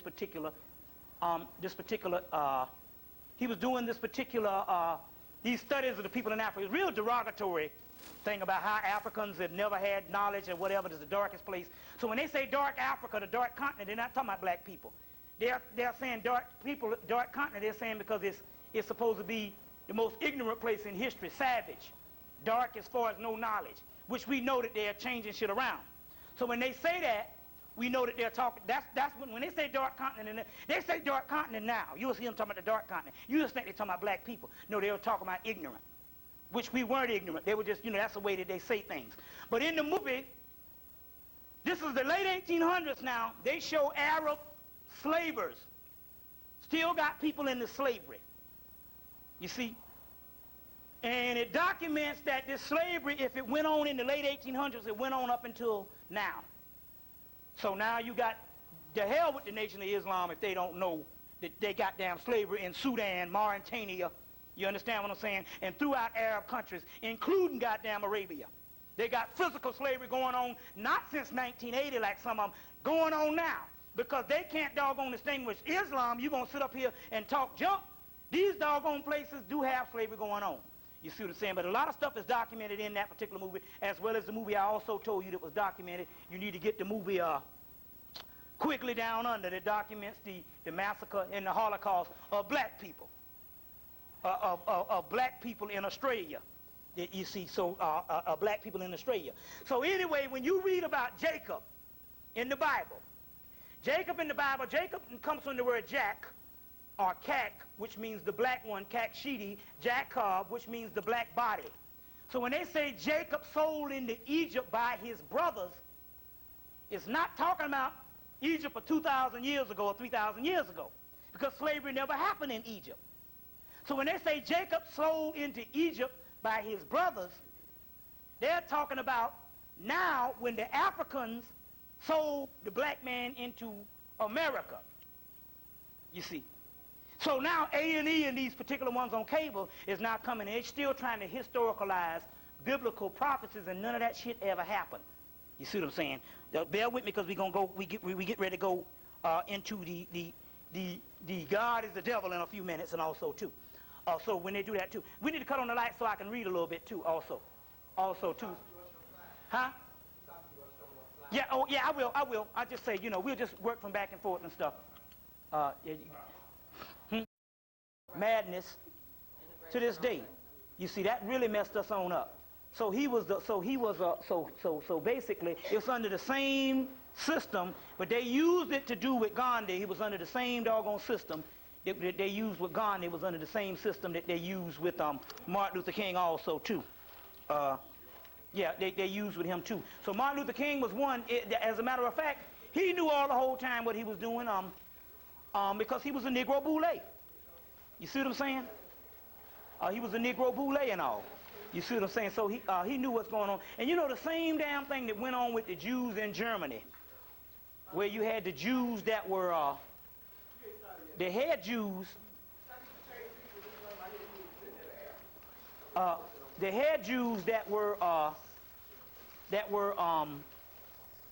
they financed Hitler and different things that went on too, and they wiped out the other ones too. And all, you see. We can't feel bad about those Jews, because you got to realize this here. Those Jews before World War II, they treated the Germans like dirt, because they were people that had a history. They had a history coming from Spain. They didn't have an ancient history, because they was converted into Judaism in Spain. It had nothing to do with the real Hebrew. But those particular Jews, get Arthur Koestler's book, The 13th Tribe, to deal with the Jew, the origin of the white Jew. That particular Jew was very arrogant in Nazi Germany, and they treated the Germans like dirt. Huh? You got two down there. Yeah, which is the best book ever written on how that white Jew came about.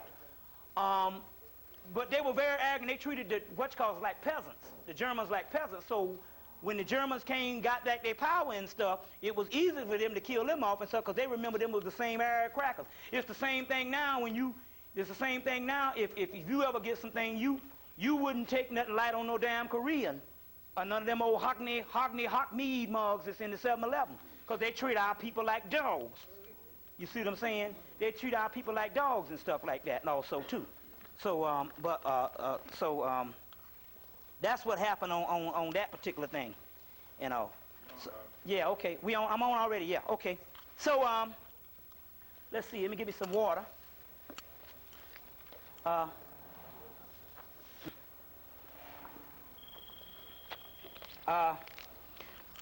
Let's see here.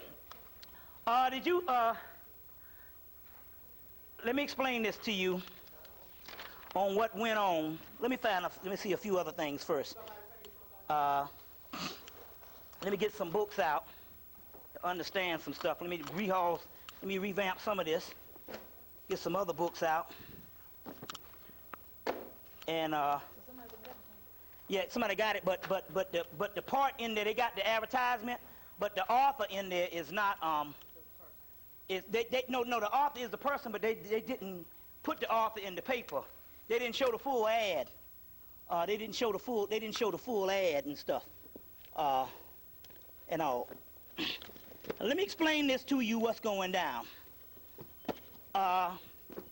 Let's break this thing down once and for all. Now, there's truth, and there's how we feel. And we can't go, and it's too late to go by how we feel, because people have died under the lies. People have died under the lies. And so now it's to the point where as we can't treat Christianity with a small teaspoon no more. We got to doggone tell the truth. tell the truth at the core of it and all. It is a conspiracy to keep this lie going on, and this is the reason why A&E has put out Bible mysteries of the Bible. It's bad that they don't put out a lot of other. If you notice, when they talk about other mysteries of other places, almost archaeological, they don't really get into the metaphysical science or any kind of science of any other religion. Only mysteries of the Bible. You see what I'm saying? Now, we don't say that the Bible is not of an ancient origin, but what we're trying to say is, in this day and time, we understood that the Bible came from some other source. Now, let me give you the history on this, on how this happened. Yeah, but people, okay, let's take one of these, yeah. This is what happened. You don't have Thrice Greatest Hermes, do you? No, because it's out of print. See, it was a 5-volume book. You got you one at the house, right? You got one. It was a 5-volume book, came out, Samuel Wise, in 1992, up until about a year ago, and it went out of print. Thrice Greatest Hermes by G.R.S. Mead. 3 volumes set in 1 volume. They put 3 volumes for $50. But the book you can get is Anna Kingsford and Maitland's Version of the World, out of print. Okay, let's do some other cross references. If you can't get Version of the World, let's see here. What? That's one, but what we're dealing with here, I'm going to deal with some other stuff. I'm going to give you another one. Another book, I'll give you another one that you need to buy. You need to get some Hermetic. There's a book called Hermetica by Walter Scott. Hermetica by Walter Scott. Those are the straight scripts. But I'm going to give you some other cross references. Now let's go into a bit of history here and understand what went down. Number one, the Kabbalah was in the Egyptian mystery system. I Ching system that you see in Asia, they studied it right in Egypt. Alchemy, which means Alchem, which means the black land or the black people, is in Egypt. The Christ concept or the Christos concept was in Egypt. Every discipline that you have and stuff, your Sufi masters of the Kushite Empire, which goddamn Arabia, excuse the expression, Arabia at one time was nothing but a part of the whole Egyptian dynasty, because there was nothing but black Arabians there, and there's 85% of Arabia right now is black. And they were the ancient Kushite Arabians, which Drusilla Dundee Houston's book talks about the ancient Kushite based on history. But all of your Arabian, and so your Sufi Arabs or your Kushite Arabs are the mystic Arabs. And Muhammad's father was a Kushite Arab. And so the real deal is Muhammad didn't get nothing revealed no more than his damn daddy knew, and all the other black people that was on the damn in Arabia before him. There's evidence of that right now. How the hell he gonna be revealed the Quran, and the Sufis had all of that particular stuff. So what we trying to say is that the white Arab wants you to believe that all their stuff came in history based on a squabble with them. But in actuality, all they did is went and took an ancient black people stuff that was already there. Because like I told you before, Muhammad could not read or write. He was illiterate till the day he died, and Bilal is the one that wrote the doggone Quran, and Bilal was an Ethiopian Kushite Arab from Arabia. So what we're saying is we talk about every knowledge came out of one system, the black African. And that's the whole deal. So the Greeks started ruling in the Ptolemaic period. They went down the Nile and took all the temples and took all the doggone books out of the temples and put in the Library of Alexandria. And they built this Library of Alexandria. The Egyptian people built this Library of Alexandria, and it was the first high-rise. And the high-rise that they had there, which was a high-rise, it looked like a building downtown. And they took that, and the white man took those blueprints and built his first doggone skyscrapers from. So we built the first high-rise, and the Egyptian priests did. So now, they took all the books and put in the Library of Alexandria. And then the Greeks had reigned. They came in and literally had all these papyrus rolls, and it was thousands of them. And they carted them off to Greece. And what it is they have some stuff called the Hermetic text.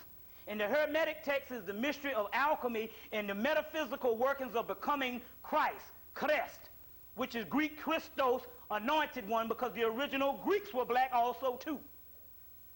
So when they translated into Greece, it was black people that translated that into Greek. The particular Hermetic text, because there wasn't just no book. See, we can't look at modern looking back into history. We got to somehow look at history was, because when we think, like you see the Quran is the book of Islam, the Bible is the book of this, the Torah is the book of that. They didn't have no one book in Egypt. They had millions of books, and the Book of the Dead is just a pyramid text, but it is one of millions of books. So the Hermetic text, which is the science of becoming God, and the devil said, we got to destroy these people because they're getting past me when we go into this. So the Hermetic text was the science of becoming gods, where they dealt with alchemy. Now, one of the best books, out-of-print book on alchemy that came out in 1980, and I just so happen to have the book, is back out now. It used to be called, the guy's name is Kenneth Rayner Johnson. And the name of the book used to be called The Fulcanelli Phenomenon, the one from 1980. The new book now is under a new title, and it's called The Immortal. Fulcanelli was working around with some alchemy. And the white people, since the Moors introduced alchemy up into Europe, they produced alchemy into Europe because alchemy, somehow they was trying to make this white boy into a higher spiritual being.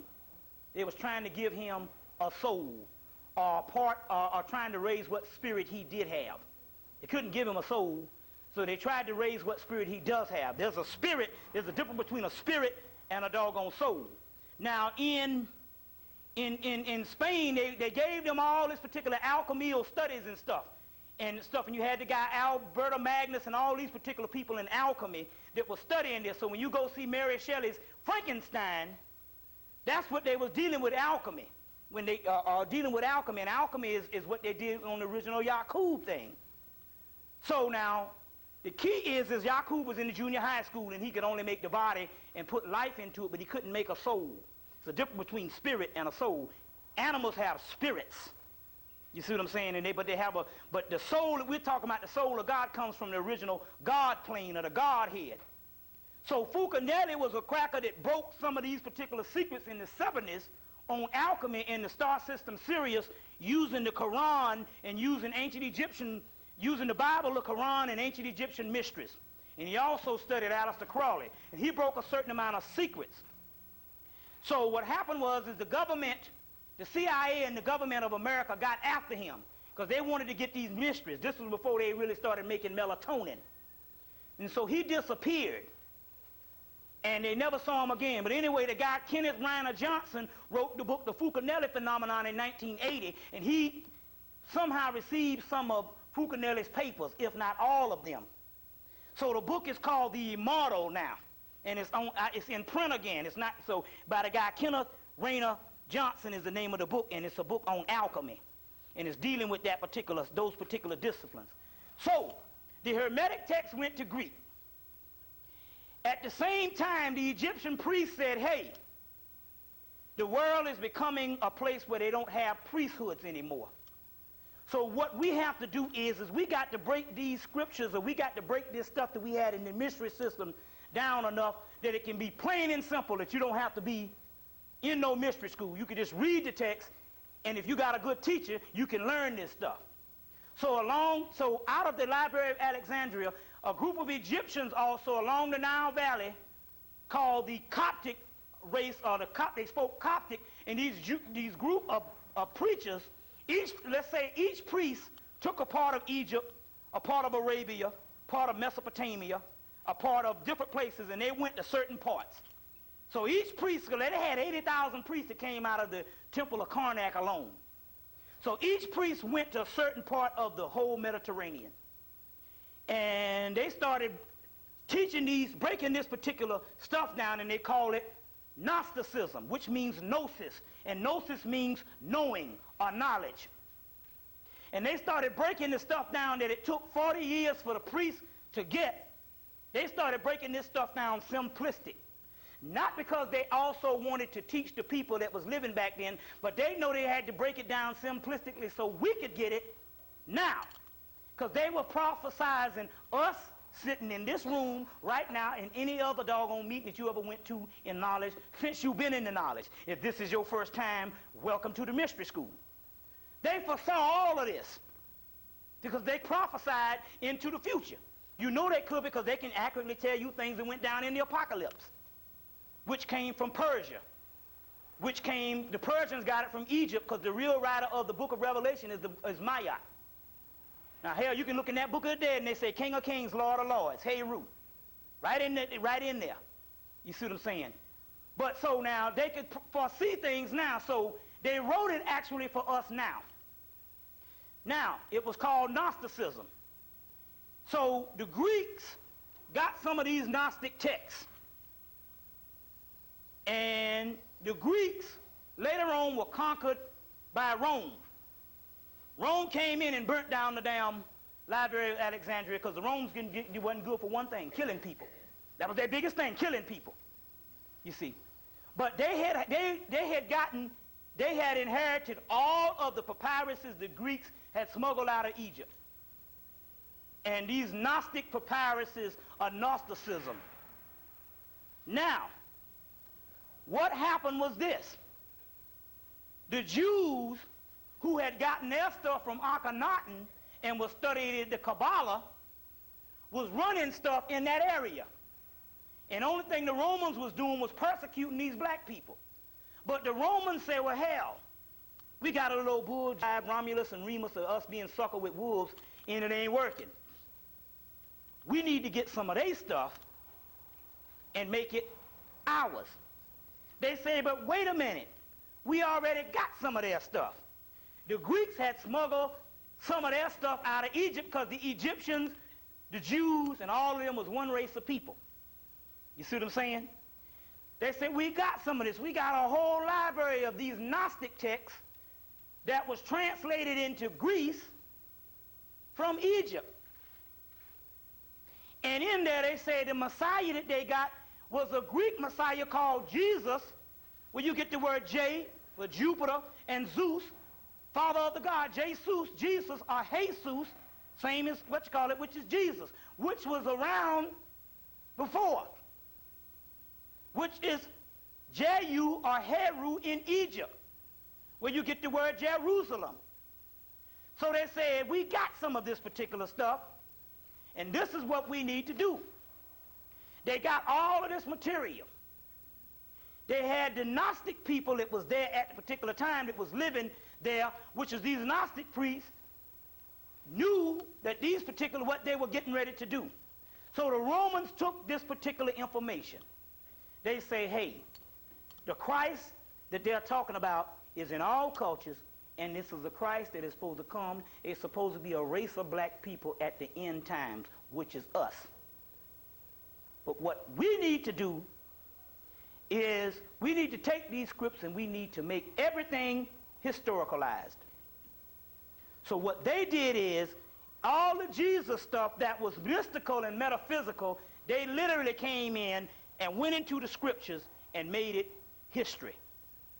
That's the reality of it. They made it historicalized. And what they did was this. They made a whole new book from an original book. Now, the original book is the Gnostic scriptures that came from the Hermetic scriptures, which is Egyptian, which all of that was Egyptian priests. So it don't matter what came from what. It was the Egyptian priests. Gnosticism is Egyptian. Kabbalistic is Egyptian, or what they say Cam, which means black. All of that was the same discipline. You see what I'm saying? It's the same discipline. This is a Hermetic book. The book, The Art of Hermes, book 3 of the Golden Dawn series. This is the stuff that these white people in Europe acquired when they went up into Egypt after Napoleon.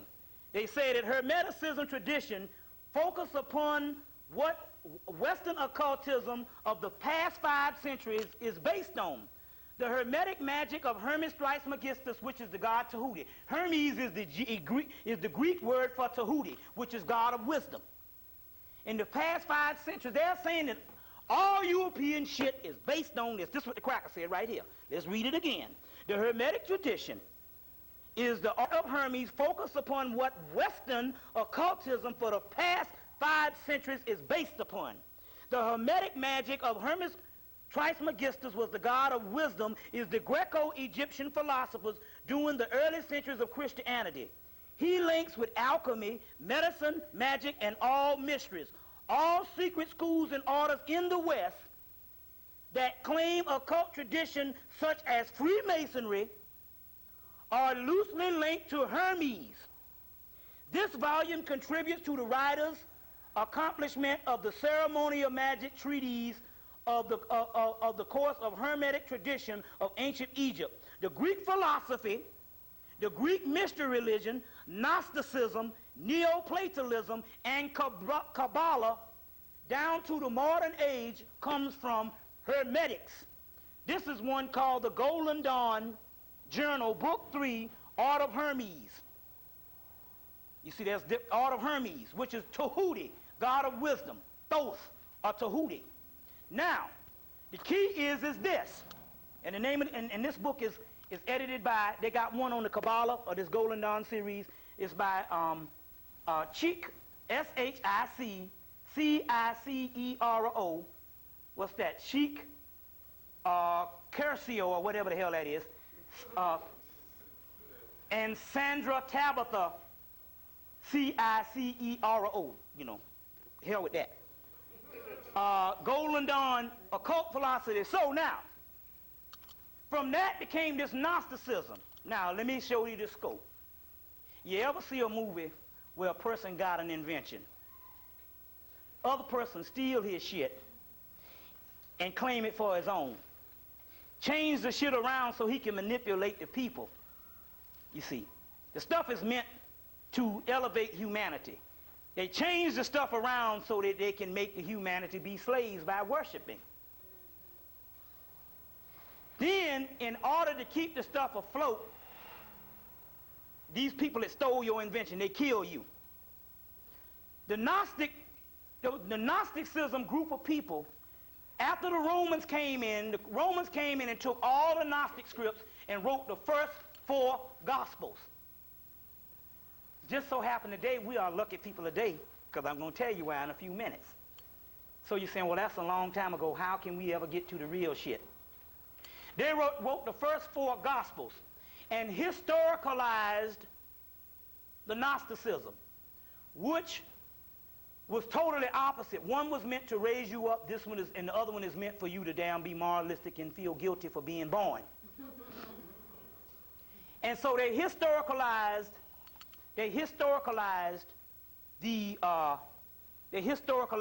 this particular stuff. These particular so-called first Christians went all over the Mediterranean, Africa, and Egypt and killed everybody who was in Gnosticism to make their shit real, because they were Romans. Masters in the art of what? Killing. You see what I'm saying? And they went all over and they killed these people off. So Christianity is based on the murder of an original people, the Gnostics that had the real stuff, and then they took a fake book and made a fake book out of it, which is in fragments, and they killed off the rest of the people. Now, why did they have to kill off the rest of the people? First of all, let me explain something. Let me go into the mystery of Gnosticism. In Gnosticism, now the book that you're going to get, they got 2 scriptures back there. She can order some more, but now we don't even have to go and even decipher what is even in the Bible. Why? Because we don't have a million years to damn put together no damn jigsaw puzzle. Once you read this, you can somehow recall in the scriptures what you have already learned about the Bible, and then it can make that stuff clear, and you can see clearly where they got it from. You already know the damn Bible. Basically, you know what I'm saying? We learn scriptures just off the damn street. Never read the Bible, just, you know, the Bible say this, the Bible say that. Now, so now, what you need is the complete Gnostic scriptures. The one that you want to get, there's several Gnostic books. This one is called the Gnostic Scriptures, a new wisdom for ancient wisdom for a new age by Bentley Layton. This is the new one. This is the 95 one. The other one was called the Nag Hammett Scriptures by James Robinson. That's the one that came out in 1977. These and Bentley Layton worked on the other one, so he has an updated version where he breaks it all down. Now let me explain this to you, because we got even new insights on the Adala broth. Now, let's read something. Let me see, I think I got it over here. Hold on 1 minute. Let me find this book for you right now. Bentley Layton. There's two. Hold on. Let me see, did I bring it? I know I brought it. Wait a minute. Hold on, I had another book down here that I wanted to read something. Here it is. This book is called Hermetic Magic. This book is by Stephen Edward Flowers, Ph.D., and it was based off of a papyrus that they got out of Greece. And it's got all this magic up in here based on this ancient papyrus. The ancient papyrus, Hermetic Magic. Now, in Hermetic Magic, on page 27, I want to start this off because we're going to explain what the devil is. The Gnostic sects hold that the material world is ruled by an evil force, and mostly say that the material world is actually a creation of the evil demiurge. Surprisingly enough, the Gnostics' thinking is applied to the Judeo-Semitic Genesis, because it is the original Genesis. And Genesis means what? Genes of Isis. Gnosis means genoisis. Gnosis. What's gnosis? Let me spell this right. If you look, gnosis, G-N-O-I-S-I, gene of Isis. You see how it's broke in? Genes of Isis, Genesis, genes of Isis, Gnosis, G-N-O-I-S, genes of Isis. You see what I'm saying? Or Sophia, genes of Isis. Now, that's what Genesis means. You see what I'm saying? Now, so the Genesis come from Gnosis. So this is the original script. Now, it says that the Judeo-Semitic myth of Genesis, understanding completely contrary to the conventional interpretation of the images. In the Gnostic mind, Yahweh, Elohim of Genesis, is identified as the demiurge and the creator of this world, who is the evil one. Yahweh is also called Adal-Labroth. Some people say Adal-Labath. I say Adal-Labath because a brother I say, well, hell, it's I-A-D-A-L-D-A-B-A-O-T-H. So I said, damn, Adal-Labath. I said, the brother said Adal-Labath. And that's what came out of the brother's mouth. And I said, that sound, I said, that's it, Adal-Labath. Yahweh is also called Adal-Labath.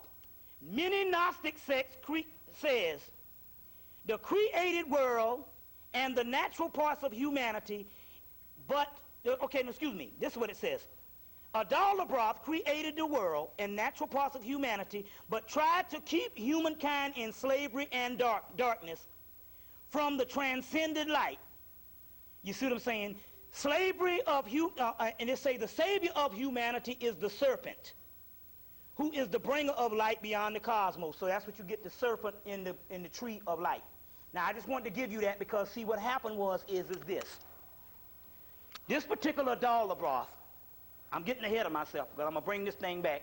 He came in, he comes about every time the black man and woman start taking enough people and raising them to get them to a high level. He comes in and he messes with the scripture by taking certain amount of people in society and manipulating them to do different things and mess up the scriptures. And so they say God gave us the truth But the devil came in and said, let's organize it, and gave us religion. Because that's controlling. So there was a certain thing that was going on, and the Gnostics had made it plain and simple what the Egyptians, the priests, knew. They made it plain and simple for everybody that God that was ruling the earth was the devil. We're going to go into this in a few minutes. And so he came in and manipulated the Romans to come in and kill them all off, and they suppressed the scriptures. But they fucked up, because what the white man didn't tell you is, in 1945, when they dropped the atomic bomb. They dropped it in 45. The same year, they went to Egypt, and the real scriptures was dug up, called the Nag Hammadi scriptures. And the guy Bentley Layton is one of the translators. So, ever since 1945, the white man knew that God was the devil, and let me get into this. And he knew that not only God was the devil, but God was on his side. The God of religion, the God of the Methodists, the God of the Baptists, the God of anything where you got to constantly worship is the devil. Now, let me explain this to you. Let me go into the history of this thing, because there's new insights came out since I introduced it in the spring of the year. This is the new insights. You had the goddess Sophia, and the goddess Sophia had this birth. We're going to go through this again. This birth was halfway created.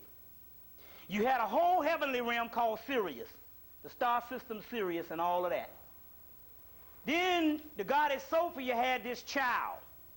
So there were gods before this. There were gods in the universe. She had this child. This child was halfway created. It's in the Dogon mystery as Ogu. It's in the Egyptian mysteries as Set Typhon, but there's two kind of sets. There's the first set, the creator of the human race. Let me get this right. The first set. You're gonna read Gerald Massey's books. Will give you the first. Gerald Massey's books. Will give you the origin of Set. But let me get this right. Y'all all right? Okay, then it's on tape. So if you don't understand this, we're gonna go back. We got to get a little scholarly tonight, because we got to explain this thing. I advise you to get this tape and study this tape. Set or Soot. Lit means the black one, or Soot derives from an incalculably ancient name. Set was the primordial god of the Egyptians. No earlier god existed in recorded history of the pre-human race. That's Soot. That's the original Set. The one that the Egyptians talk about is another later Set Typhon, which is the devil. You see what I'm saying? Which is the devil. I don't have time to read. I'll read some other stuff, but let me say. It says that this particular one, while being formed, he called him Set Typhon in Egypt, Ogu, or Dalabroth, or whatever. While he was being formed in his mother's womb, he tore out the side of his mother's womb and jumped forth into the universe. This threw off the balance and the order of the universe. There was something that got screwed up, or as we say, fucked up in the universe a couple of millions of years ago. And the whole earth and everything is being as a result to recorrect this damn thing. This particular person jumped out, and he was not all the way created. And he jumped out the side of his mother's womb. He had a little bit of light within him. But not by him being not created, he was arrogant and ignorant and blind. But by him being so arrogant, he says, let it be known, I am a jealous God, and I shall not have no other gods before me. You heard of that one before in the Bible. So does your Bible speak of God is jealous? Right? And I shall not have any gods before me. But he was so arrogant and ignorant that he didn't look up and see that there were gods before him, the universal prime creator of the cosmos and the whole Sirius star system, which even the Quran says our God is the one who created both male and female from one single ejaculated semen. He is the God of Sirius. In Egypt, the God of Sirius is Osiris, which is now down here. Explain this. So, to make a long story short, he created 7 planetary archons.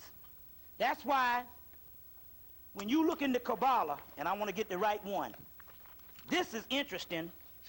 I want to get the right one and show you. When you look into Kabbalah, you will see the spheres. You will see Saturn, you will see Jupiter, you will see Mars. Why is it that they don't talk about Sirius, Aldebaran? Why is it that they don't talk about, you see Mars, let me get this right, it ain't gonna come up on the damn tape no way, but you know, I'll point it out. Mars, Jupiter, Venus, Mercury, Luna, Sol, which is the moon, Saturn. Why you got these 1, 2, 3, 4, let's see, the planets. 1, 2, 3, 4, 5, and then you would have some other planets that they don't have on here, but I guess the moon would take the place of those 6, 7. So 1, 2, 3, 4, oh, the Earth is 1. 1, 2, 3, 4, 5, 6, and I guess that the 7 would be the moon, but the 7 would be the other ones, but they talk about 7 planetary archons. What he did is Adalabra came down and he created 7 physical planets. Each planet had a certain archon or certain evil archon or certain helper. When he created them, he did not give them any light.